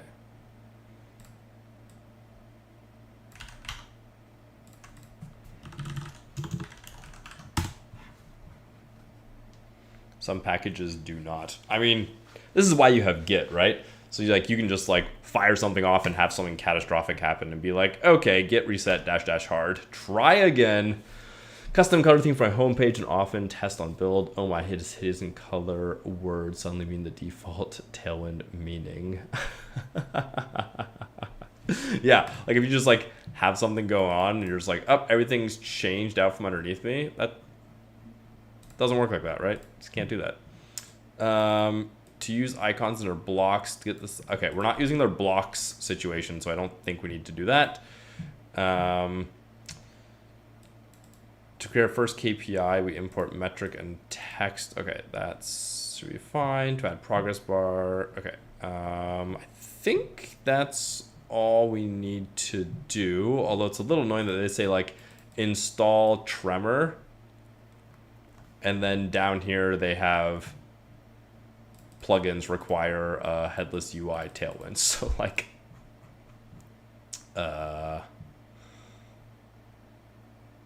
you obviously need to install more things, otherwise it'll just break. But that's why we read the code and figure it out. Okay, so we're gonna try our little donut chart here, our little pie chart, pie chart. Okay, let's kill and restart the dev server because that never works without doing it. We can close out of this, and now, so we're gonna have a split sort of column setup here, right? Where everything happening in one column, and then we'll have everything happen in the other column. So we can move all this lovely content. We're gonna have to delete that div at the end. So this is the left column, and we can make that its own component in a second. So here we can do grid calls to, right? So now we have two columns, and this one's the left and this one's the right. And we'll do like charts just as a quick little, how does this look? Whoa, went to localhost. Okay, quit.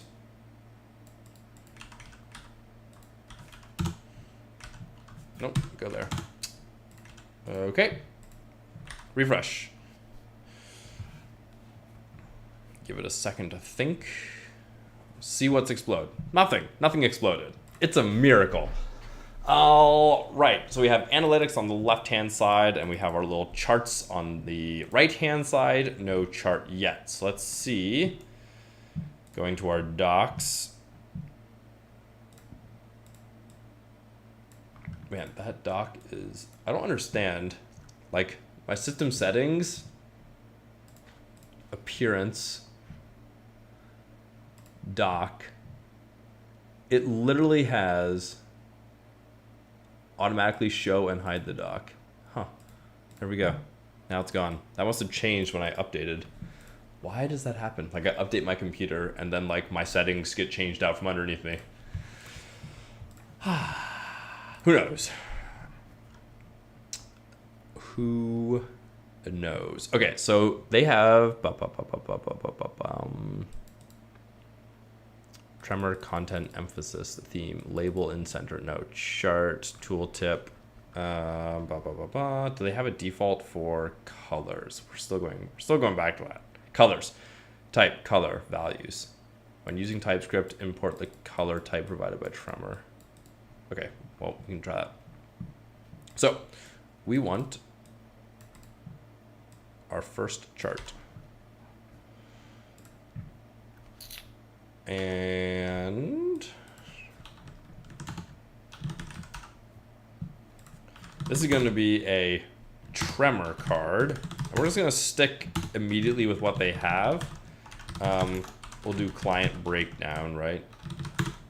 Instead of trying to like mix and match our components, we'll be like, we'll just use the Tremor stuff right here and see what this looks like. So data will need to change, and the value formatter, I think we can get away with just not having at all.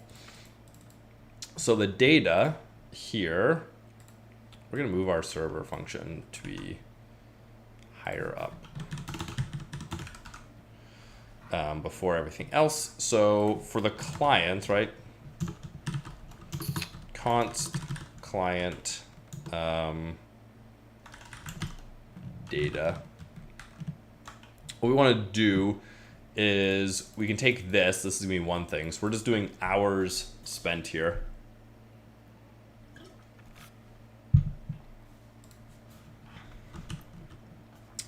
But we need both of these. And so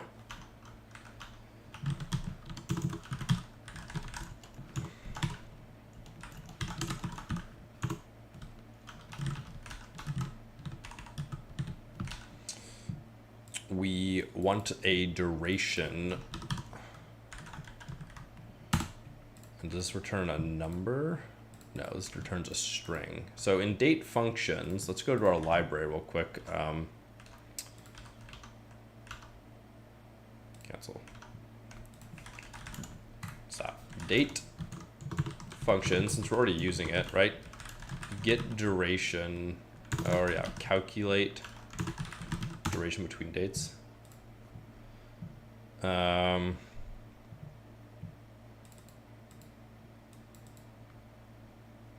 That's pretty cool. Interval to duration.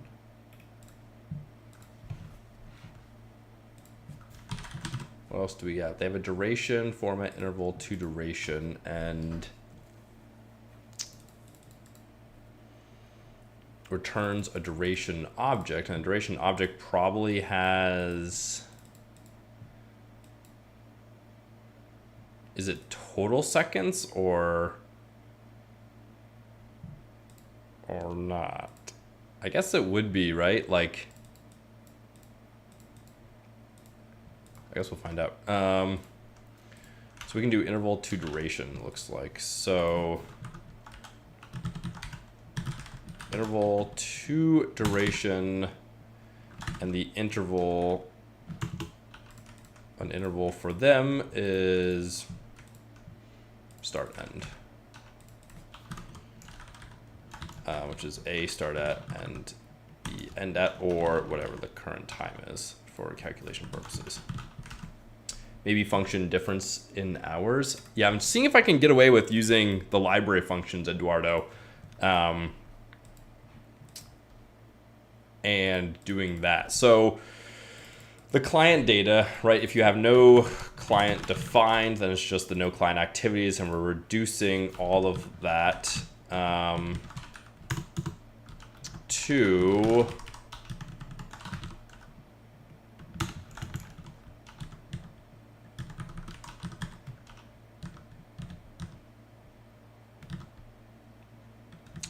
the seconds, which I think, well, maybe probably want minutes or hours?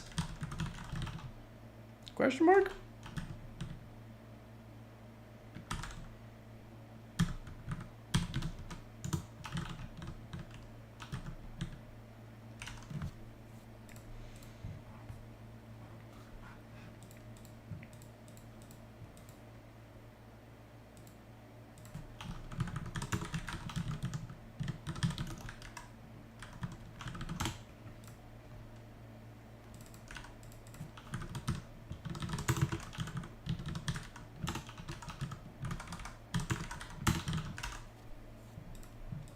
I don't know why this would be optional, which is something we're gonna have to take a look at.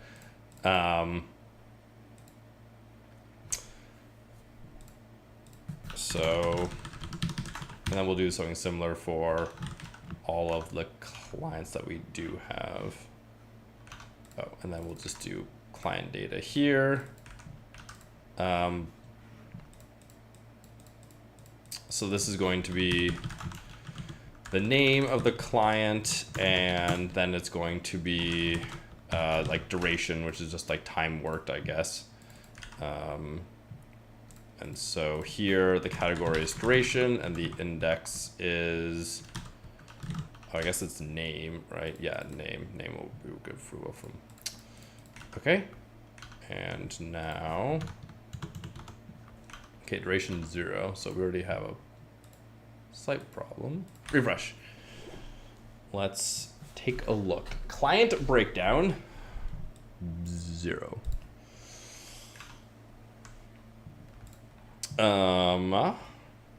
So our reduce probably is fine, but the interval to duration, right? This is doing something a little interesting. So let's see what we're,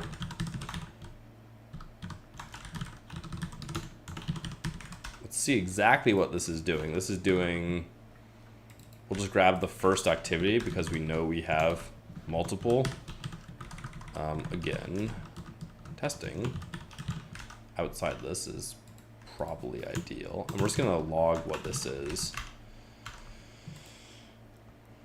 So testing zeros, zeros, zeros, zeros. So minutes 33 and seconds 39. Interesting. So their interval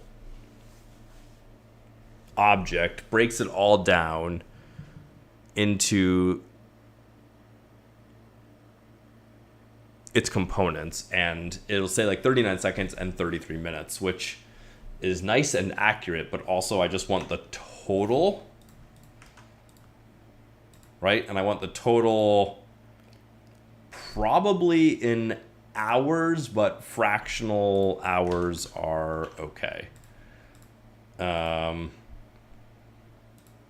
I don't want to format the duration. Like I don't want it to return a string. I want to return, right? If this is the duration, I just want to get like total time, for example, out of the duration. So date functions get total duration, get total seconds. I mean, you can just run the math, right? And just like multiply things out. But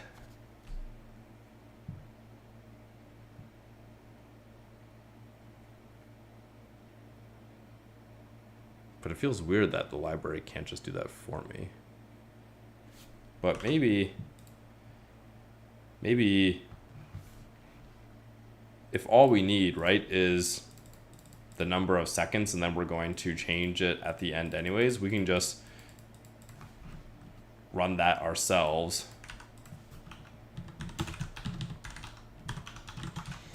Get the time.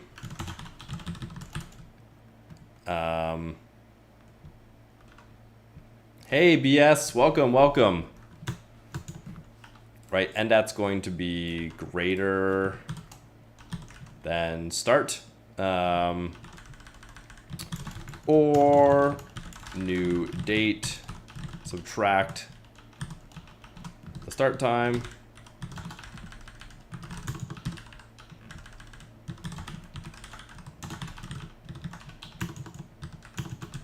And then you don't need any of this shenanigans.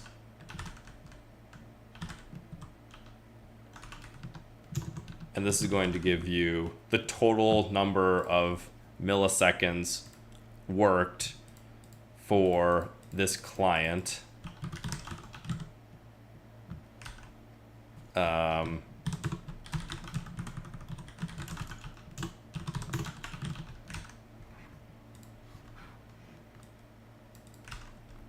And so now this should be a nice big number. Duration, there we go. And then at the end of doing all that, we will divide it, let's see, milliseconds divided by 1000 divided by 60 divided by 60 into hours. This should be like about half. Yeah. And then formatting it, the value formatter that they had. Let's see what this looks like. Do we have a... We do. Instead of some ugly thing, we can now do a value formatter, right? This doesn't need to be in any code. This can be, we'll call it hour formatter. Because it's hours.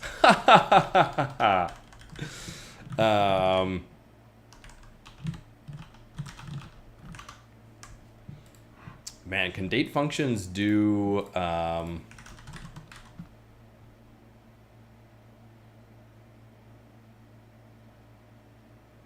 want like a relative time for a duration. About 1 hour? Yeah. Yeah. Yeah. That's kind of what I want.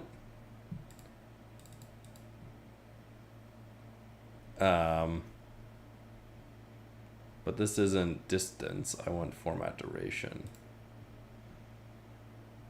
I want you to be like... Oh, and now it wants a duration? Oh, God.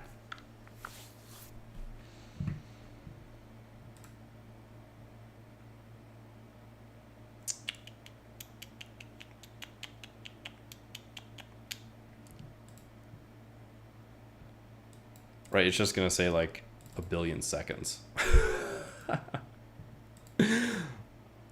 9 months, 1 week. Even though it says like 7 days, so it's 2 weeks. 9 months, right? That's no good. We'll just do number 2 fixed.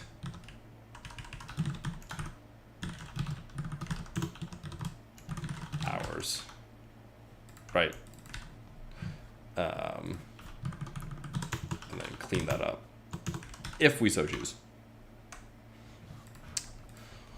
Okay.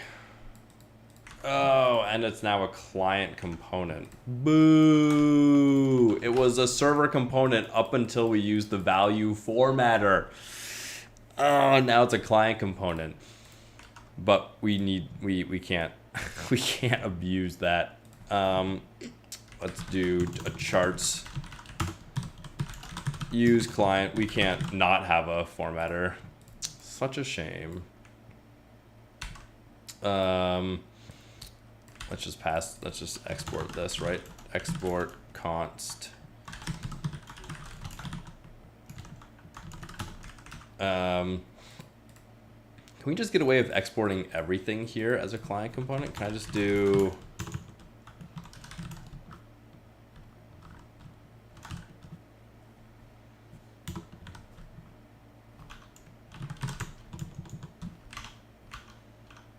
No. I don't think I can. I think I need to.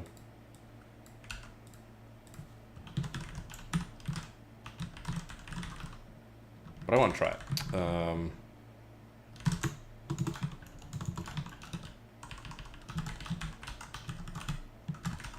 So now I can just import this from charts.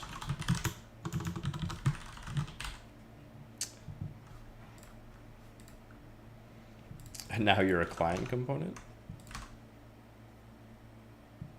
No, yeah, didn't think I could get away with that. Functions cannot be passed directly to client components unless you explicitly expose it by marking it with use server.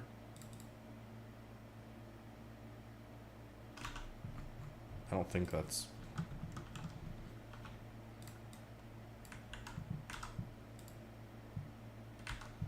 Unless it just wants it within the component.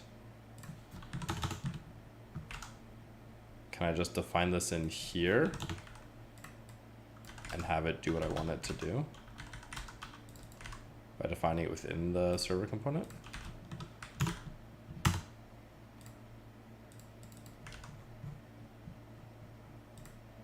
Or are you not happy with that? Oh, because we changed this.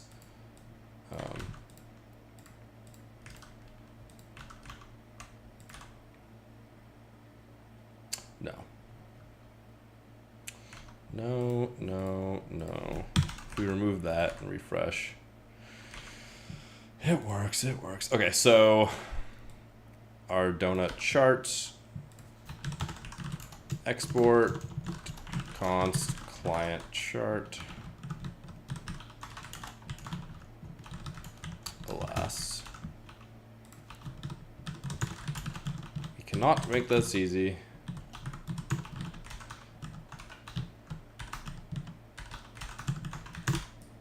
We will simply import it, and then the data, we'll just make sure we have the shape correct.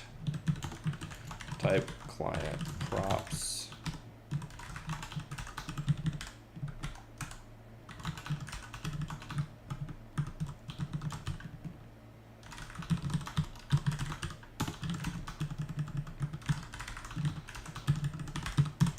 And then the formatter, of course, is defined now within the client component, and so this should all be fine. Defined at the top as use client. We have our formatter, so you are good to go.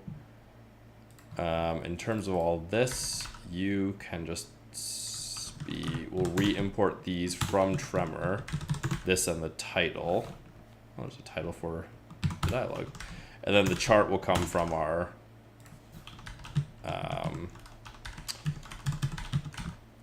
client component library that we made right there.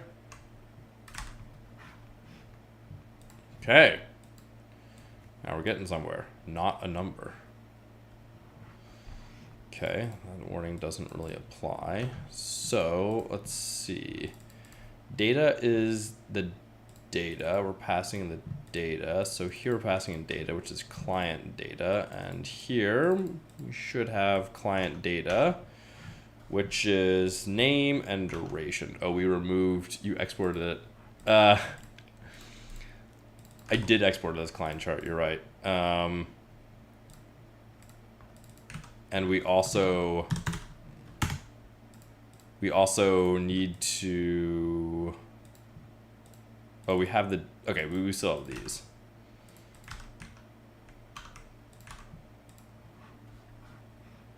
This is why I keep you around, BS. Thank you. Okay. Obviously, there's no $sign on this. It's $Reno, so we can just move that. So, no client worked a total of 0.56 hours.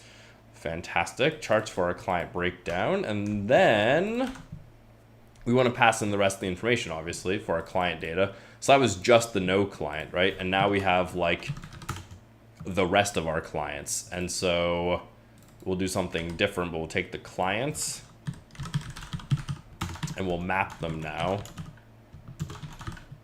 And here we'll just grab the client name, call it client name. And the duration, we have to use the same key, is going to equal the same thing, right? And so here we can probably do activities, total activity duration, right? Let's call it.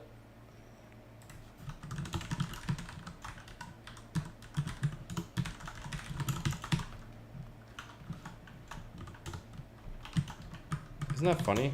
You literally have it. Activity. I think this can always be one-liner. So we won't need. So total activities duration. Now this simplifies this. Right, so we can just remove all that. And we will have the same thing here, but this is now the client activities. And so if we go back to our client breakdown, so close. Okay. Let's take a look at what our code looks like. Oh, it's an array itself. Right, 'cause we mapped it in. So instead of doing that, we just have to spread in the clients.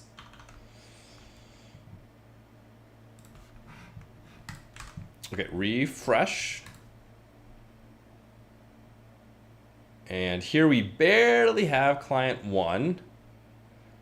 And here we have no client. So if we just jump into our little local time tracker database and say project alpha, right? This is started at and ended at.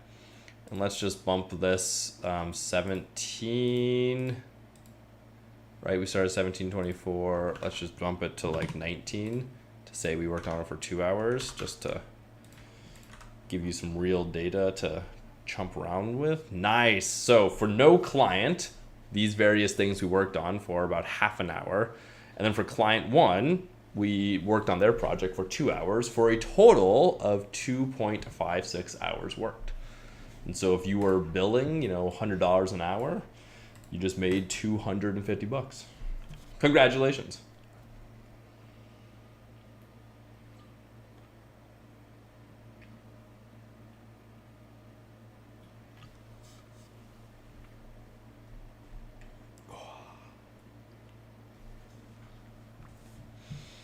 And then of course it would all refresh too, right? When you do that. We only have so many activities. So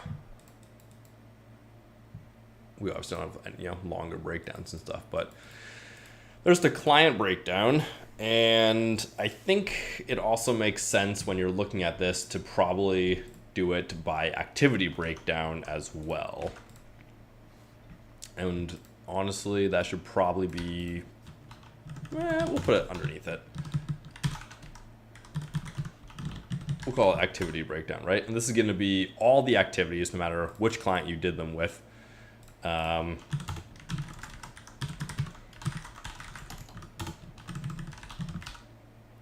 it's just going to be by name. And so what we want to do for the activity chart data is we want to take the activities for all of our clients and the non-clients, take all of their activities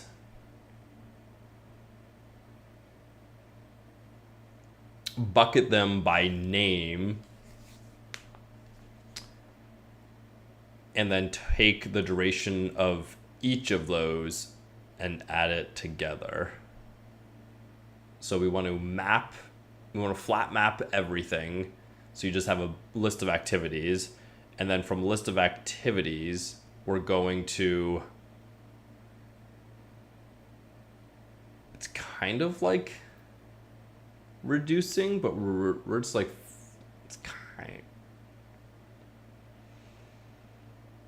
we're doing like a quasi function. Is it easier? It's probably much easier, right? Just to do this with a data structure of a map. That seems to be the much smarter thing to do here.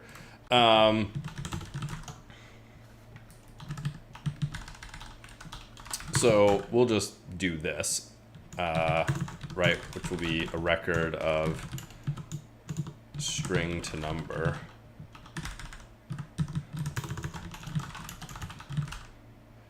And now we can just do all the activities.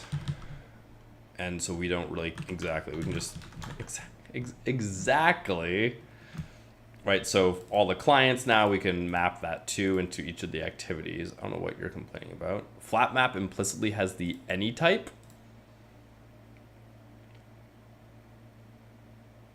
I'm not redeclaring this.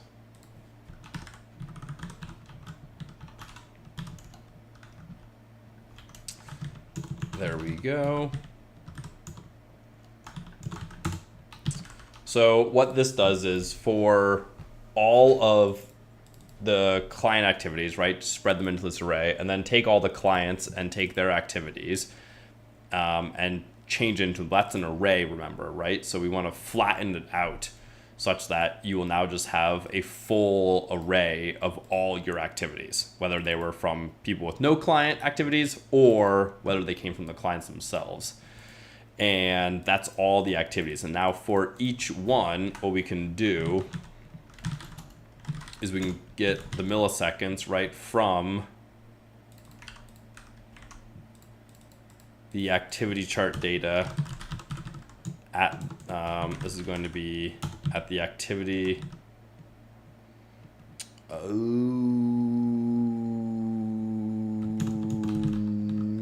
No, we don't want the, no, we do want the activity name, right? Yeah, we do, never mind.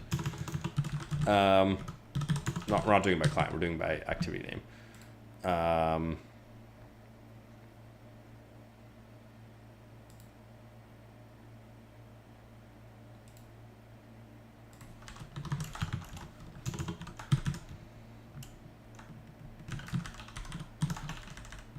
We'll do something like that if the activity did not have a name, which we do allow in our system, right? So this is going to be, we're just counting everything by milliseconds, and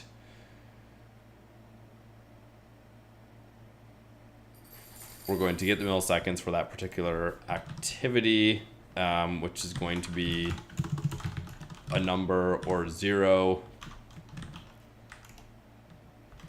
And then we're going to add the activity, and here we just want to get that duration, right? So end at or this or this, which honestly we should probably just add into our time. Export function get duration in milliseconds.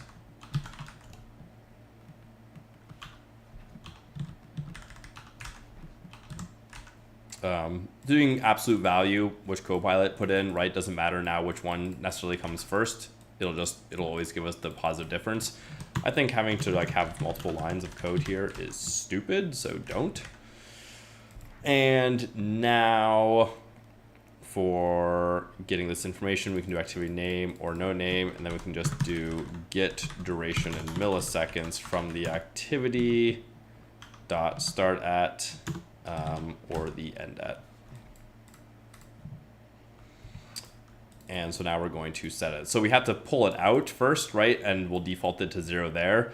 And then when we put it back in, honestly, because we're doing this twice, we should probably just call that key, because that's definitely going to be something that we typo at some point, right? So just default that to key, and then you can change that in one place.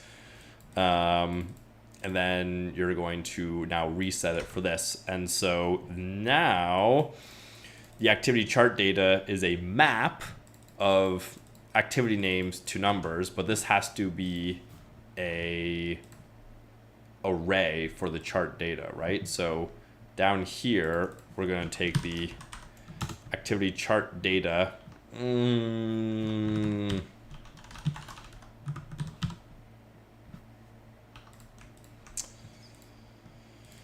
called it client chart, but we'll also do activity chart. Although we could probably do the same thing. Activity chart, but we will keep it, we're doing still hours. So we'll do chart props for this instead of client to make that really nicer. And we'll pass in the data, duration, name, that's all the same, but we do want this to be just different. So we can change them independently as we need to. And so now we can do object entries, right? And this is going to be the name,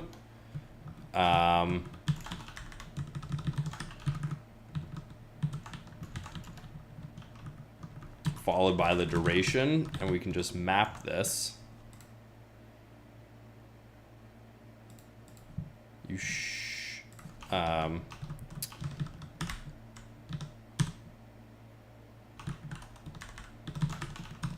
object entries of the activity chart duration. And so we can map that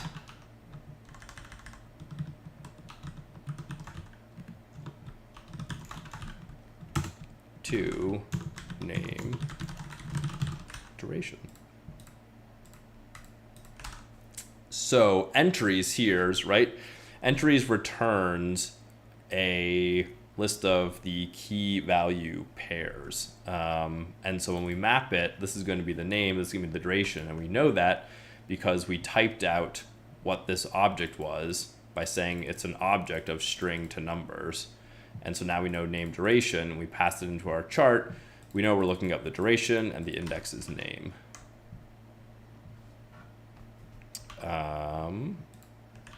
And then the only thing we have to do is divide all of our time as we're calculating this. At the end, I think makes the most sense here. So the duration is the duration, but it's the duration in milliseconds. So we'll just cut it so it's duration by hour.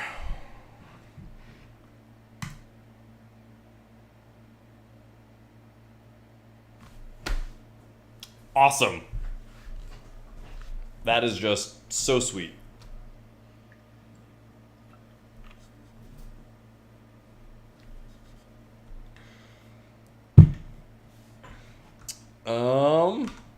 Okay. This is a little messy, not gonna lie.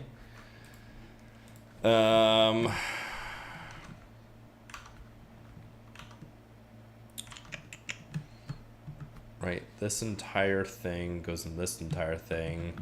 We had space Y on this one, but that needs to go down here now. We're gonna get rid of that. This can still be a grid, but we'll do padding top now just to give us a little breathing room. And then charts on this side. This will also be space Y4, so we have the same spacing. And we have our grid at the top level, but we want a nice gap here, so we'll do gap 4, so we have some space in between here. Okay, now, you know, a little bit of white space and we're looking a lot better. Let's ship it.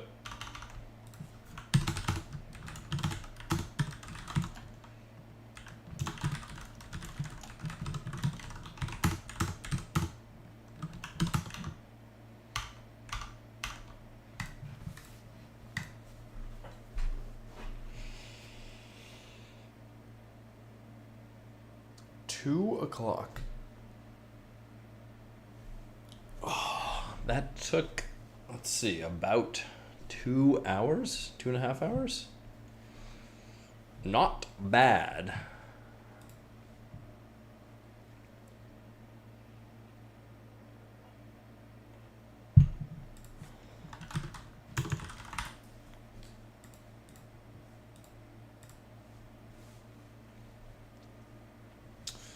Now we can always go deeper and deeper and deeper, but at one point the value of doing that kind of drops off, right, for people on stream. So here we have things listed by client. We also have the activities listed. At one point, when you have so many activities, it goes off the screen, so we'd have to like make it scroll. Or just let the user scroll, and that's fine too. We would have more charts, including probably 4 charts is like a pretty good default. 1, 2, 3, 4. We also at one point would want to add in our projects. Here in our little local environment, we don't have any, but adding in projects to the analytics would be good. So you can break things down by project, probably under client, right? So then the data structure is client, projects, activities with roll-ups for places that you weren't using projects. So if there was no project there, you would just show it under the client.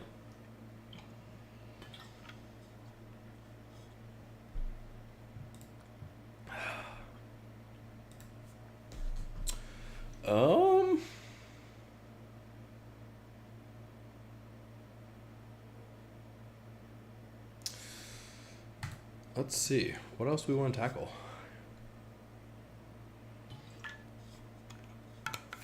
Like I said, we're getting close to being kind of done, air quotes, with I think like the meat of building the SaaS application here.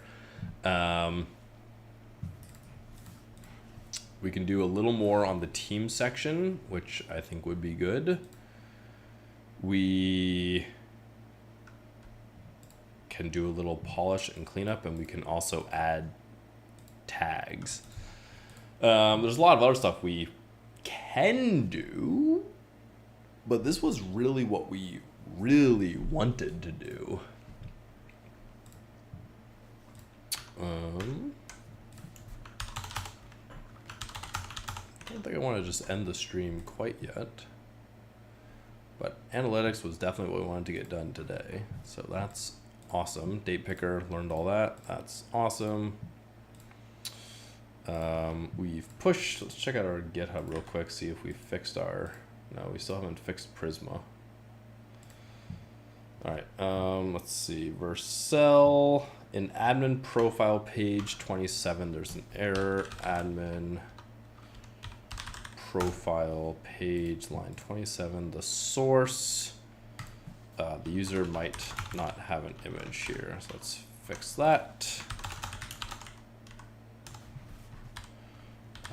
Fix default image to empty string. Push.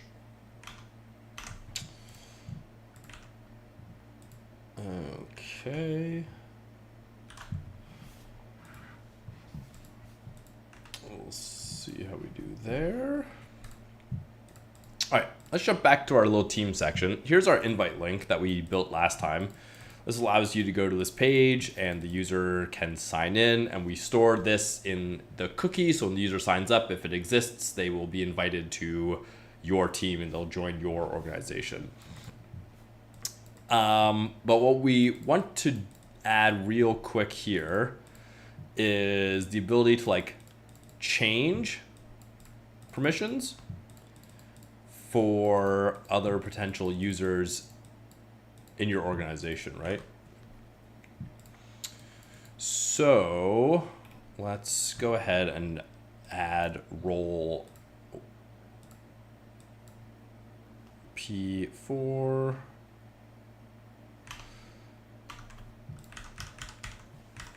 All right, so team page. Here's our team. Let's go ahead and PX4. Really, this is what this entire thing is it? So the invite link section, this had P4. We can just do P, some spacing 4 there. It's kind of just clean this all up, right? And then the page, now I've changed my mind. We don't need that here. So let's take a quick look for some inspiration. Let's see, like Tailwind UI. This is kind of just like browsing. We don't really need to look at their source code because most of you probably haven't bought Tailwind UI, which is totally fine, but they have, you know, nice layouts that you can just kind of look at to get some ideas, right, for what you might want to build. So I'm trying to see if they have like, so maybe a list container. I don't want e-commerce.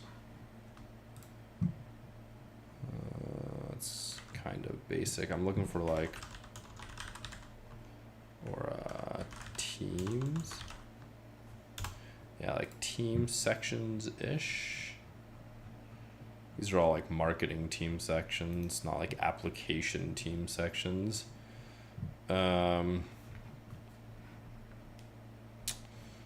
Application UI, page headings, kind of like a description list. This is just like listing out information.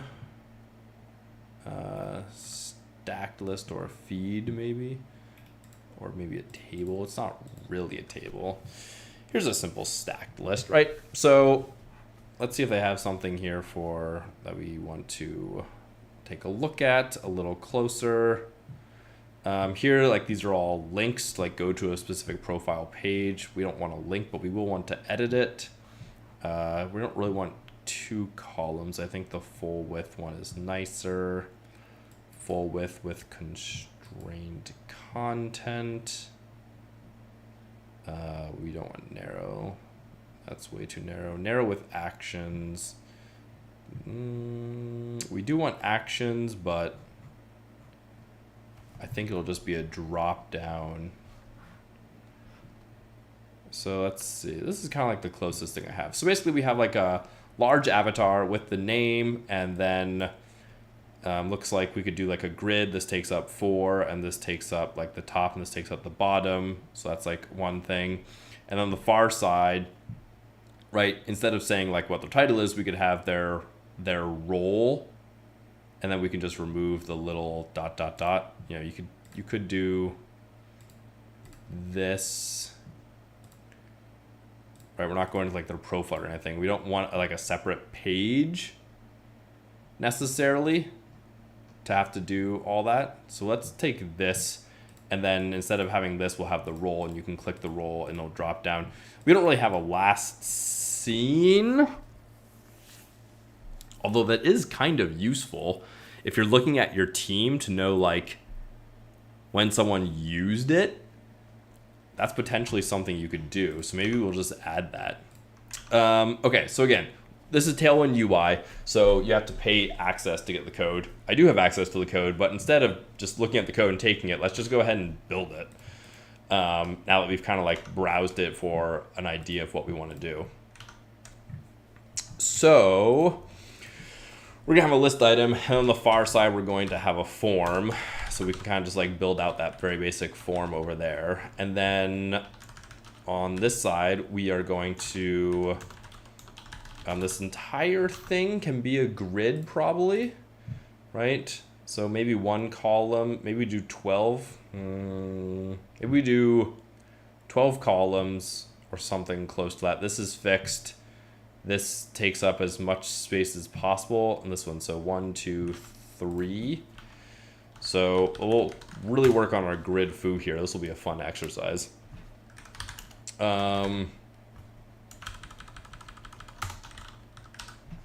So grid calls 3. And the first thing that we have in here is just going to be the user's avatar. We did this once already where the avatar we bring in, okay, we can just use this, I believe. We can just use our avatar from here. That should be fine. So our component avatar, right, not from Radix.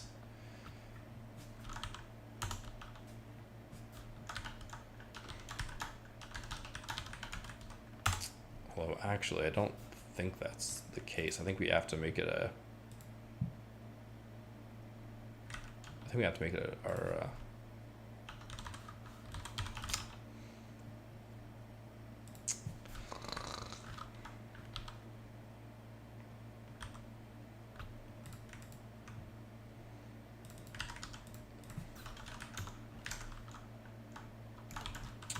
you'll see.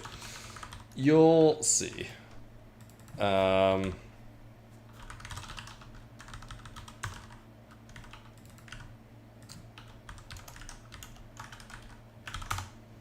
So we'll just probably have to make this a client component is what this comes down to. So this is users dot user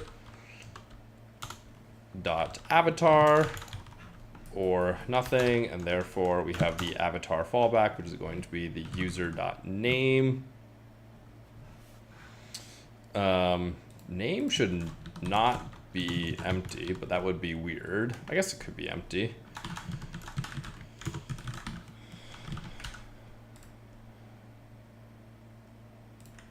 And this is what did they call this? Oh, it's the child. Never mind. It is not.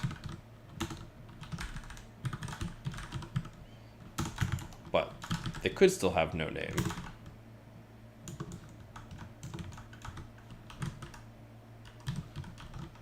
So duly noted. This now, yeah. So we're doing the fallback as the user.name before the avatar image loads, but we want really like the user's initials, which immediately gets super nasty, right? Because names are complicated and they might not have initials. So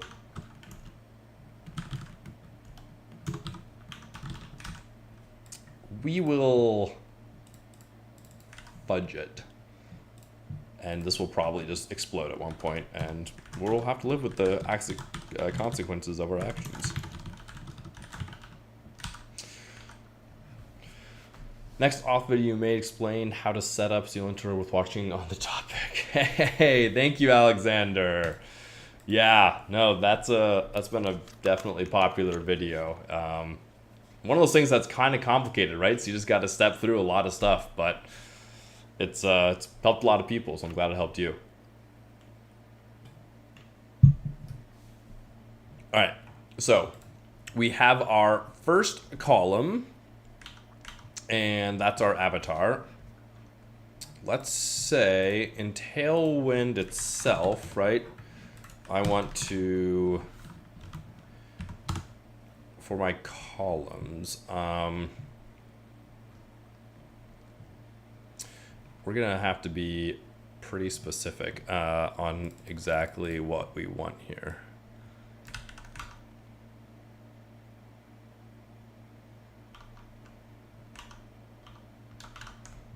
So you are like size, like what are you, like 32? 40 by 40. So instead of doing just 3 evenly spaced columns, right, we want the first one to be like 48. And then the last one's going to be like 300. I didn't know how simple authentication can be until you made that video. I've been trying to replicate Mouthful without a single worry. Dude, thank you. Thank you, Alexander. No problem at all. I'm glad I could help out. For sure. Okay, so now our first column in our grid, right, using Tailwind is like 48 pixels, which gives us a little bit of breathing room, which is just what we want. So again, we're doing 48 pixels and then min-max either 900 or as big as possible, and then 300 for the last column, which we don't have any content in yet. And so going back to what we're kind of taking a look at, we now have like the name, and this is gonna be like text large, font semi-bold, and then the email underneath it. So let's go ahead and add that in the second column. So that's the first column. So here's our second column. And this is going to, this can just be 2 things on top of each other spaced apart for the same thing here. You could do this with Flex or with a grid. Shouldn't matter. So we'll do spans for the user.name and a span for the user.email. Right, and so here we can do, we'll do flex and flex call and gap like 8 to give it space. And here we'll do text large, font semi bold, can't spell. And this one, it was just going to be like a class name, text neutral 500 or so. So this is like boom, boom. Let's see what ours looks like. Way too gappy, but we're getting there. Gap 8 was huge. Let's try gap 2. Okay. So Ethan Mick and this, that's all pretty good. Probably want something here for your team, right? And here we can do text extra large and font semi bold. Your team, do they have something for this? They don't. Let's just add more spacing around it, really. I see you're using Tailwind UI. I bought it a few months ago, but mixed opinions. What are your thoughts on it versus something like Shad CN? I think you should use both. I think you should use everything. Like Shad CN has a bunch of single components, right? And we're using that too, right here, right? So like here's our date picker that we're using, and we're using the range as well. So we're using Shad CN because it's like, oh, you want a pretty good calendar? Like here's a good calendar. Shad CN under the hood uses radix a lot, right? And so Tailwind UI currently uses their own headless UI, right, for a lot of their more complicated components, but they are working on building out radix versions of a lot of their components. So radix has kind of taken over like the mind space of all of these low-level component libraries. And I think radix itself is a excellent library. I think it's fantastic. I think their button doesn't exist and sucks shit, but you know, whatever. Can't win them all. React Aria is also another good low-level component library you can use. But in terms of like, you don't need to be religious about the entire thing. So here, like Shad CN doesn't have something for like, how can you make your team page look good, right? So I'm not showing people the code for Tailwind UI, but I'm saying like, here's a good example of them taking a bunch of their low-level components and building something more detailed. And so we're using this as inspiration for what we're doing without actually taking a look at any of their code, even though I too paid for it and use it. So I think you just need to use them in different places. Like an application UI, this is a great way to be inspired to build something in your list, which is what we're going to do right here, right? So I think our neutral is a little off. Maybe 400. Maybe it's just too. Maybe just slate would be a little better. Yeah, no problem. Yeah, I think slate like 500 might be a little nicer here. Now, of course, this is now 60, so we can make this a little bigger. Our avatar, right? We can do. Oh, they don't, right? They H10 HW. So if we just do H12, right? Now we're a little bigger. Now we can make this, instead of 48, we can probably make it like 64 to give us breathing room. So we're pretty close here. This content is still bigger, right? That's set at 48 because the image is also, no, the image isn't.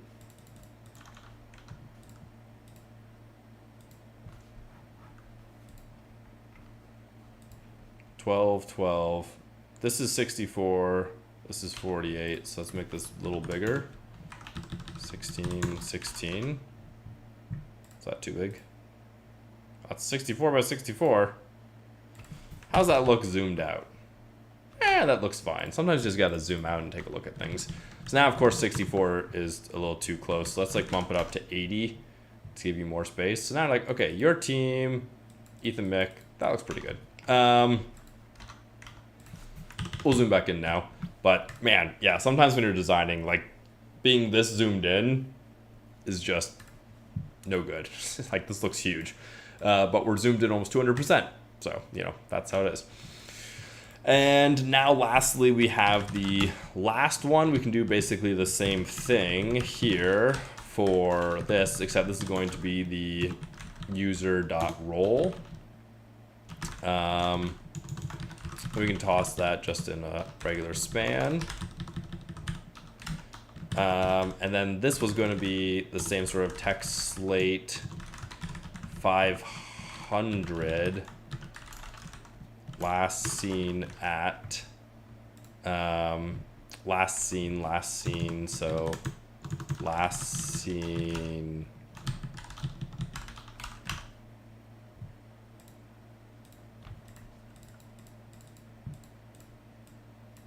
So owner here is the thing we're going to want to be able to change. And last seen is,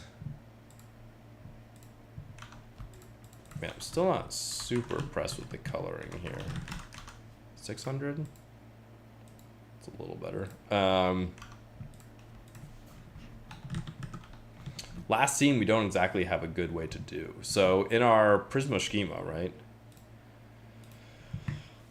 we have our user, created that, updated that, and then they have a bunch of stuff. But we don't really have a way to track their logged in time, which is a halfway decent to do it, but that's not actually what last seen at really means, right? Last seen at won't be when the user goes through the authentication flow.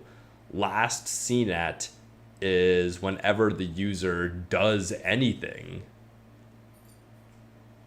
it will track, what that is. So you could look at, like, whenever the user runs some action, online, offline, that's probably not worth doing, frankly. As fun as that would be, I think it's just not what we want to spend our time doing. So now, if I zoom out just a little bit,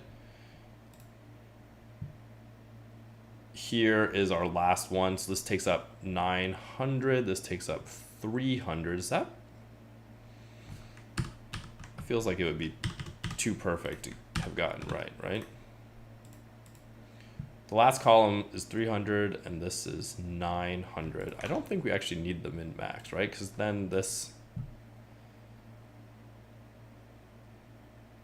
why do I feel like, oh, is this pushing it out?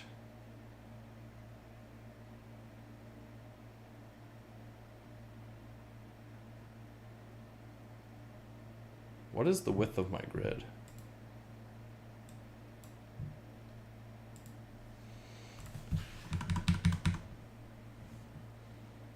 The width of my grid is my total thing.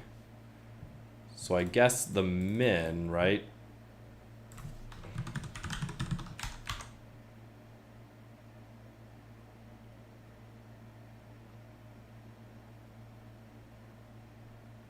It's just a little weird that it would be, oh no, here we go. Yeah, it's busting out the end, right? The container goes to there and you go beyond my profile, which is the container itself. So this is saying a min of 900 is probably way too big. So if I do a minimum of 500, now it's flexible as we want it. But we also don't need the last thing to be 300. Probably something like 100 is plenty good enough. And we can move the form now in here and handle updating the user role right in here. So for this, we'll just do a simple form and a drop down. We've kind of done this before using shad's select. Because we only have so many roles, right, that are being used. So we can just pull in the select here, and we will have a form which will handle the updating of a user role. So we've already imported this into our application, so we can just do this, not theme, but role. So this is a width of 180, so we'll make this, it's probably a bit wide for what we need. Let's do a width of 100. And these will be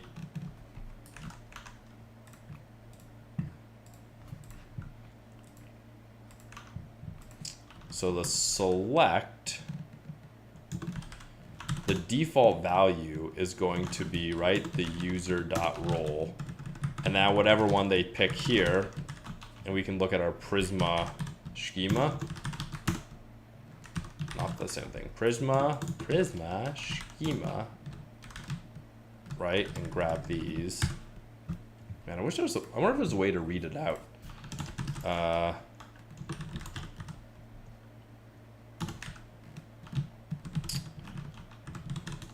Const rules.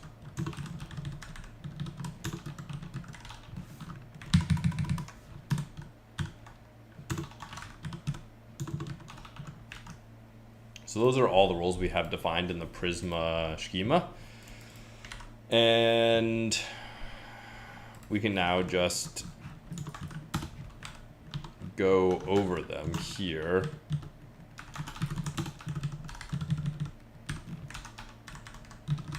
And the value is going to be the role, the key being the role, and this will be the role capitalized.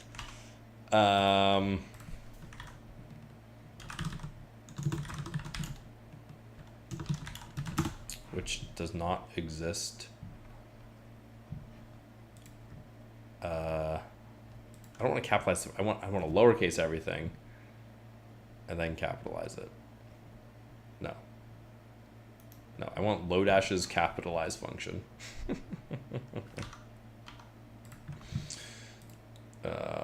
ChatGPT, write a function in TypeScript that will lowercase and then capitalize a string. The string will always be one word.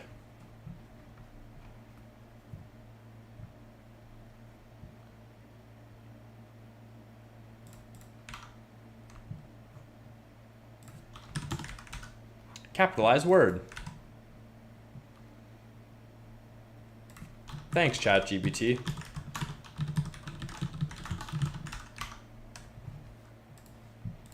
Okay. So if we refresh, there we go. There we go. Nice, admin. We do want is we want a label because people won't necessarily know what exactly this is. So the first thing that's going to be in here is going to be the select label. And we'll say user roles. Right, and then we can get rid of both of these. And now we have the rest of them. And the default value is wherever the user role currently is. And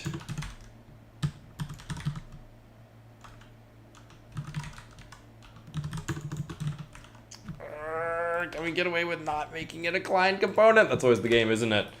It's always the game. Select label must be within a select group. Okay. We'll add a select group then. Select group. Select group. Select group. Okay, refresh. All right, so here I am. Go to that now. I am not in the middle here, right? So let's do justify center, right? Which should, perfect, put me in the middle. So now I'm in the middle of our row. You can kind of see there's, calm down, there you go, right? Make sure I'm in the middle, perfect. User roles, owner, admin, billing, user tracker. I am the owner. Now, of course, right, this is your page. First of all, you can't switch out yourself if you are the owner and there is nobody else. So we have some logic to write there. But also, if you want to change your role, and these should all be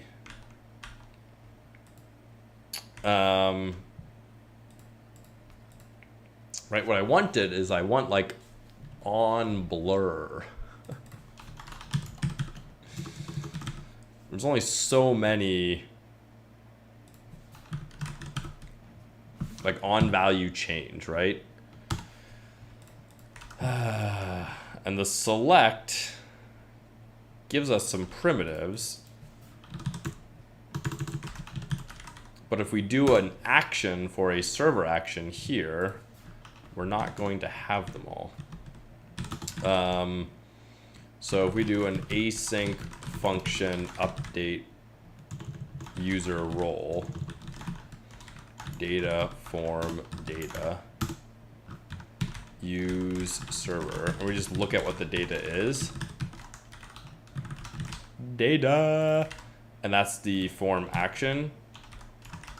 Right, this is a React server component, so we can just do this, it just works. And the problem is there's no way to send this request without like an update button. So we're like, oh, I want to be an admin instead. Which you couldn't do, whatever. Like, how do I fire off this request? You really want to say like, when the user changes, right, this select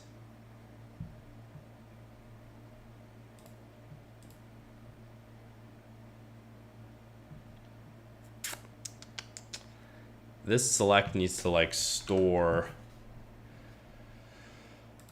the value, and then we would have to change it. So I think we have to make this entire thing into a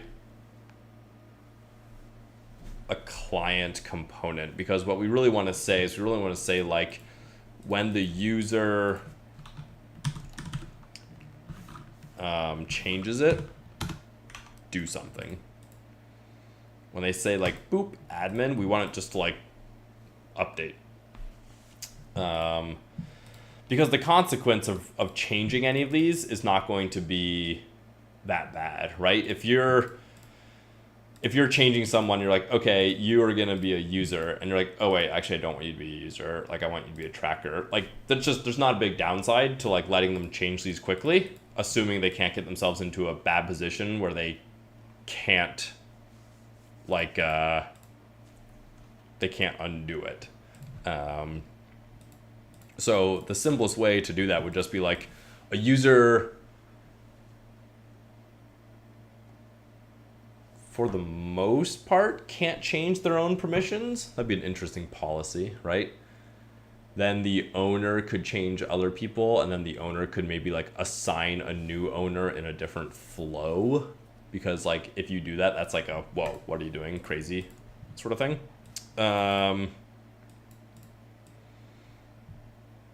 So we can make this basically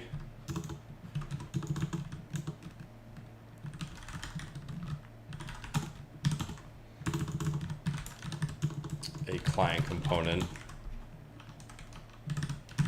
Const update role form type action. We'll just do props action.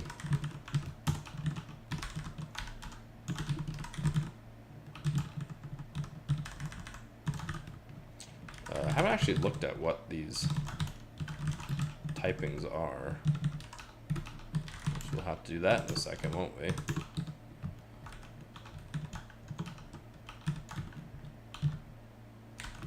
Okay, save. So re-import our data here.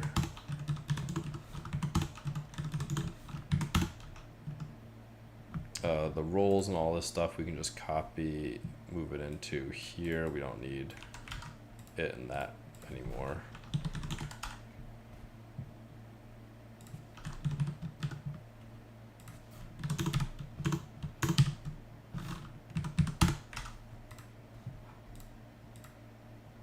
Oh, you somehow died on me. Come back. Okay, so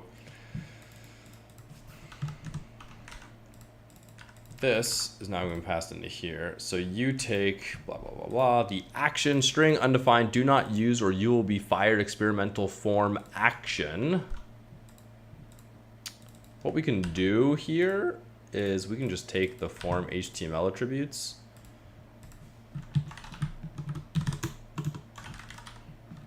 right?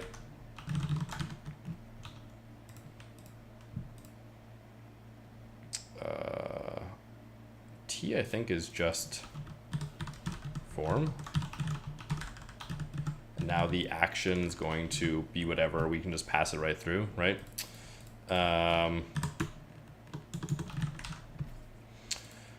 And so we don't need to worry about all of those details. Of course, the default value for this form, we will want to pass through update role form. So we will have role string and just pass that right in. And then because, right, we're kind of merging these, the props of the form are going to be both of these. Then you can just use props here like that. We will export the update role form. And now that's a client component, we'll be able to do everything we want to do. So the role is user.role, and the action, we can pass it through to be the same thing.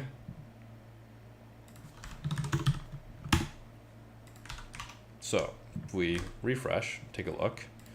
Now this is exactly as it was before.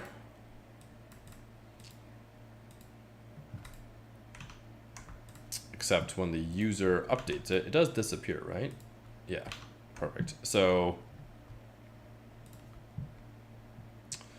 the update form, the select has a default value, the form action has a form action. I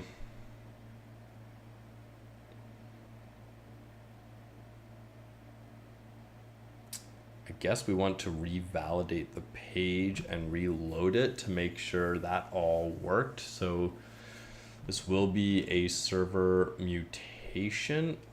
I don't think there's a way to trigger a form submission. I would say like what you can do according to the docs, but maybe the types aren't working out here, right? In the server actions, you can do a form action, right? Buttons, inputs, but I don't know if select has it. Maybe it does. If I just did a native select, right? Form, no, it doesn't. It does not have a form action. It does have a form property, but that's not what we want. It doesn't have an action, yeah. So form action for input won't work here. So we want a custom invocation with use transition because this should allow us to do a server mutation as we want to.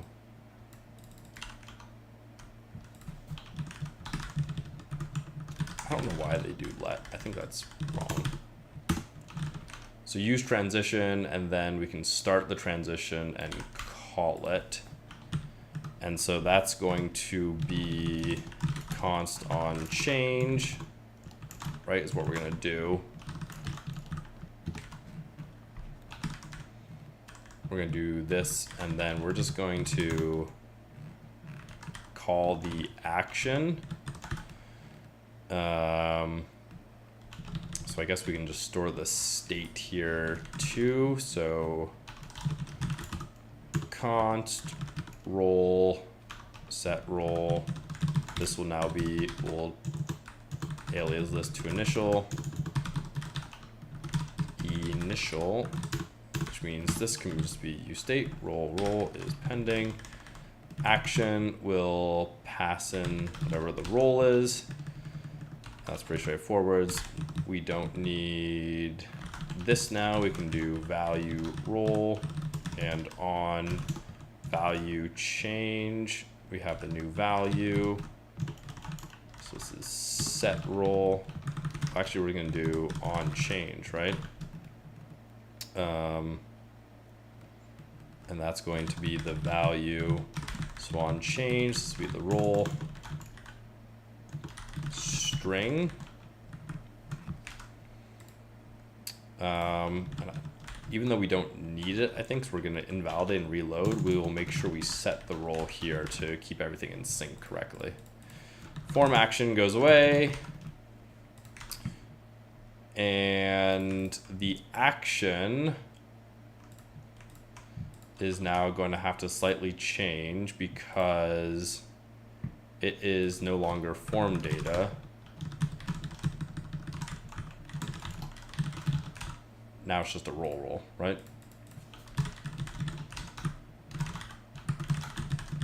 And so now update user role just takes in a role. We're passing update user role into the action for the form. This is now no longer correct. So we'll call it on user update. No, on role update.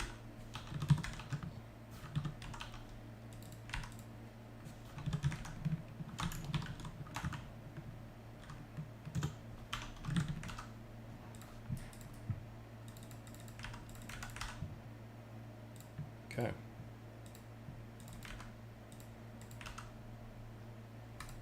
So after all that, we refresh.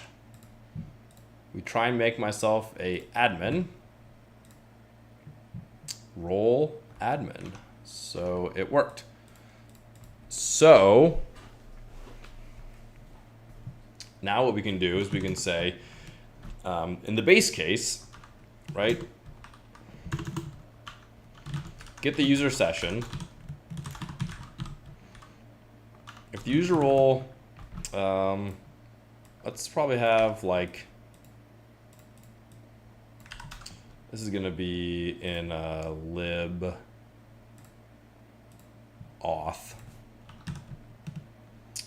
Export const is admin. Yeah, we can do it as a user.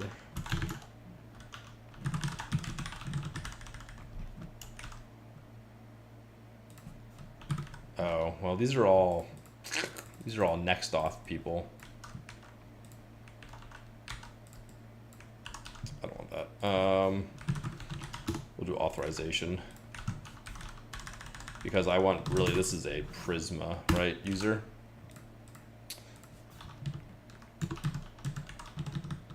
So one-liner, if you're an admin or an owner, then you're an admin. But that's something we really don't want to have, you know, messed up in any sort of way. So now you can say if the user is not an admin, throw new error, unauthorized. And then the other thing we're gonna have to check here. Ooh, yeah. This is, do we put the role? Do we put the role? Well, I guess it's gonna be any user, right? No, it's the current user. ID and tenant, yeah. So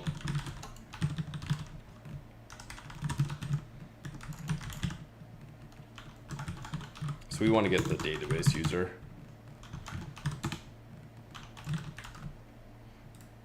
And now this should work the way you expect it to. This can be optional.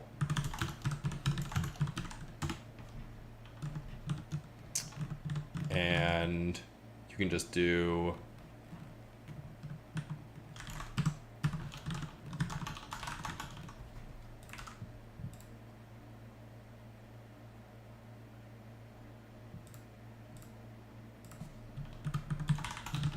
right, the user has to exist.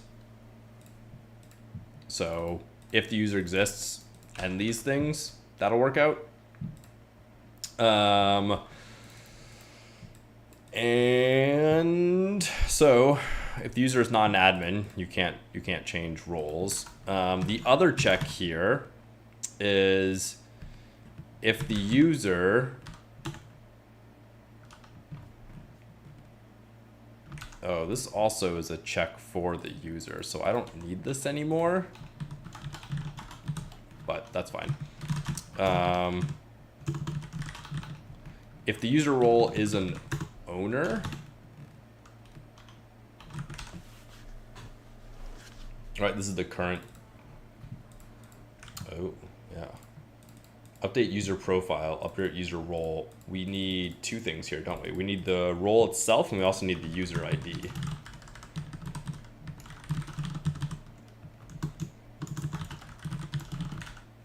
So you need to figure out who you're actually updating. So in our update form, there is a hidden input. Well, I guess it doesn't need to be an input. We can just do it here because we're not doing a server action. So now we're gonna do on-roll update with this. And we're going to pull in the ID here. And we have to define it here.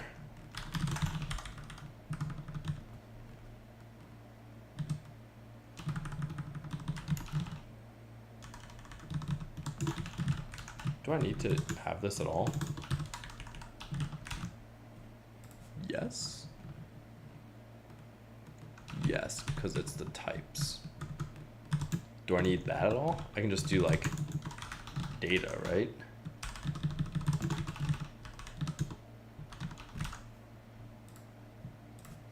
Did I just have that type messed up in the first place? Nope, I did not. Okay, so data.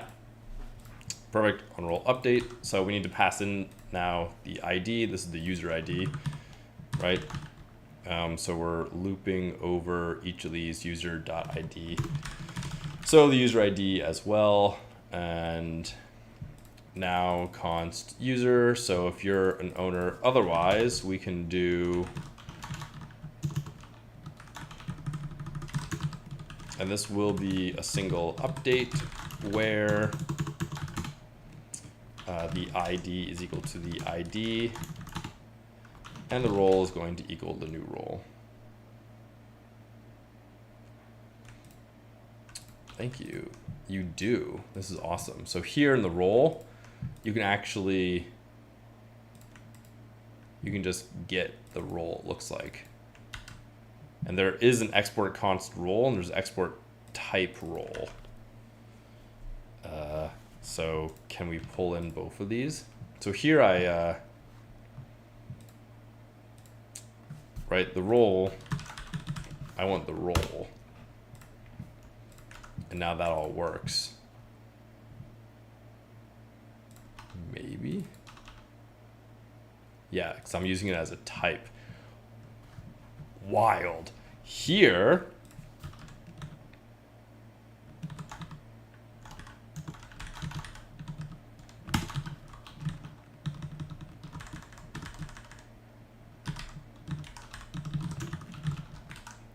now I can also do roles. So if we ever add a role, we can get it, although I think, oh, it's an E.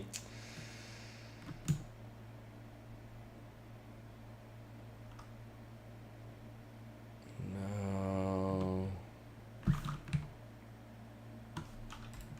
Can I use it? This is a const role.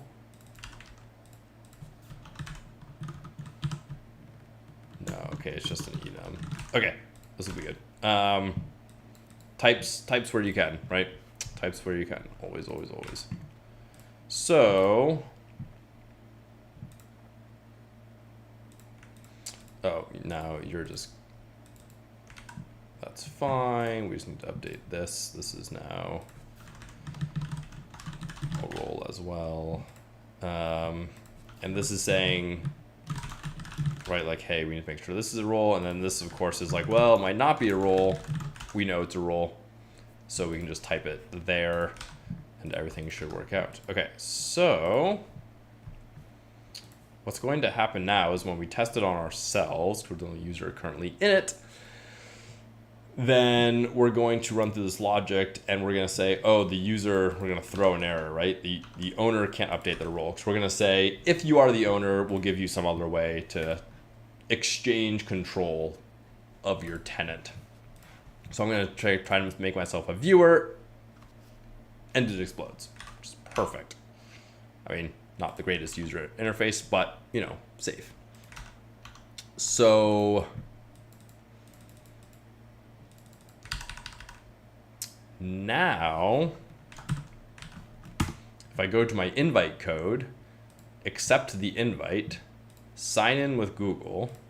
We're in an incognito browser, so pull up in my password manager a totally random account. We'll do a random one that I don't ever use. Sign in and check out my team. Here we go. So now we have 2 of me. I'm gonna close out of that. I'm gonna refresh this page. And these are obviously too close together, which is a great thing to test. So we need more spacing around our inside and then a very faint line. So let's go ahead and add that. We'll do PY4, it looks like, quite a bit of spacing. And then we can do a divide Y. I think this might be a little too dark. It's not bad. We can do a little lighter though, I think. Divide Y or divide neutral. Let's call it like 300, something really, really light, something faint. It wasn't faint at all. Maybe make it 50 opacity. That's close, but it's still pretty light. 200? You want to like barely see it. There we go. So now, as an owner, I am an admin, and this is a user. I'm going to demote them to viewer. Okay. Our logic was incorrect here. The user role is owner. You cannot update the owner role. This is correct if the user is owner, but also and user.id equals the ID, right? So if you're the owner, you can't update yourself. But if someone else, if you're the owner, you can update somebody else still. So we can now make them a viewer.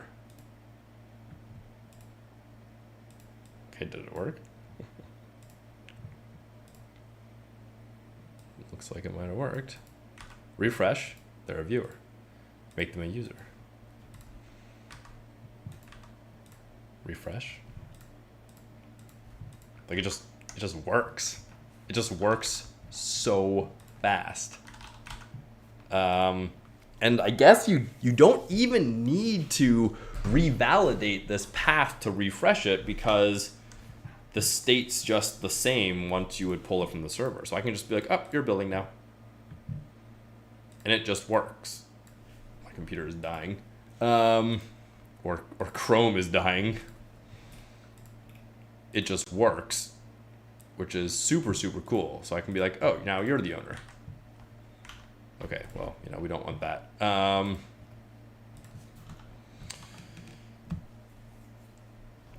Well, you know what? It's probably okay for right now. Nice. It just works. So if I like say you're a building or like a regular user, like you're a regular user now. It just happens. So yeah. We'll make my other account an admin. And boom. I guess we're gonna rename this to team page. Team update roles. Stop. That worked perfectly. Analytics.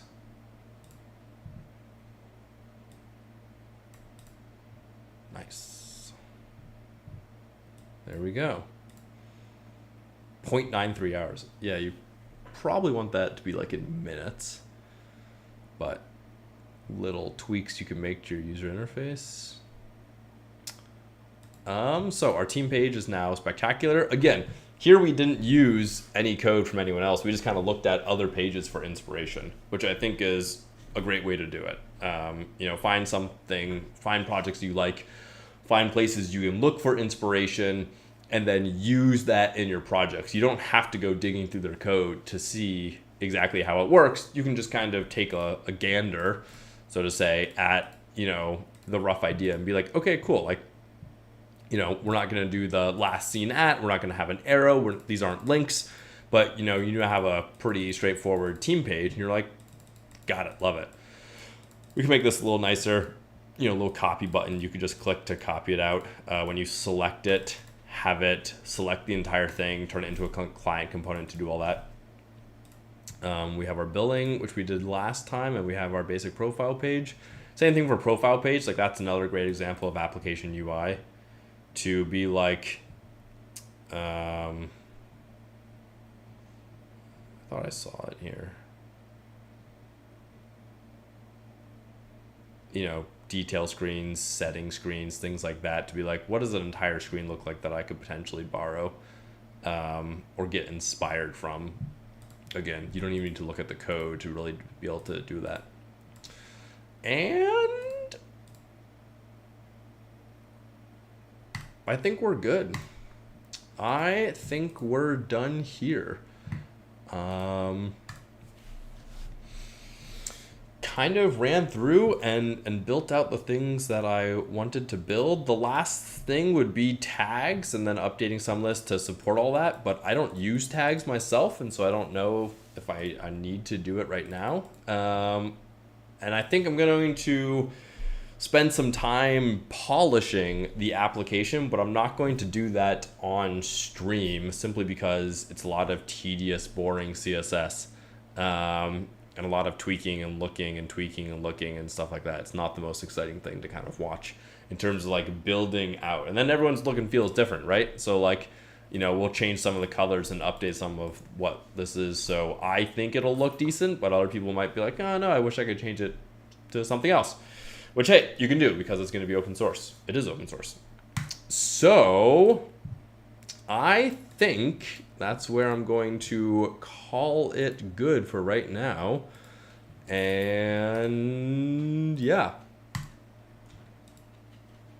let's jump.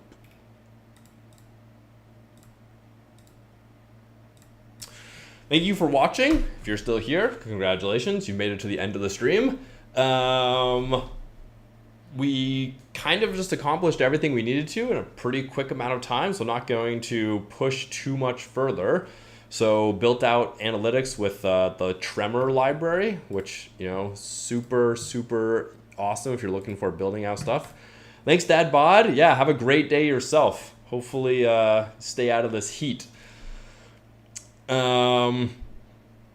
Which definitely take a look at this library. It's super cool and really nice and elegant to work with. Yeah, no problem, Eduardo. Thank you. And I don't know exactly what I'm going to be doing on Thursday because I don't think it's going to be this, but I wanna take a crack at some new project and see if we can kind of finish something like in one day. So like 4 hours of sitting down and building something out. Have a couple ideas. So let me know if you want to see something in particular and I'll take it into account. But otherwise, have a great day, and I will see you all on Thursday. Bye.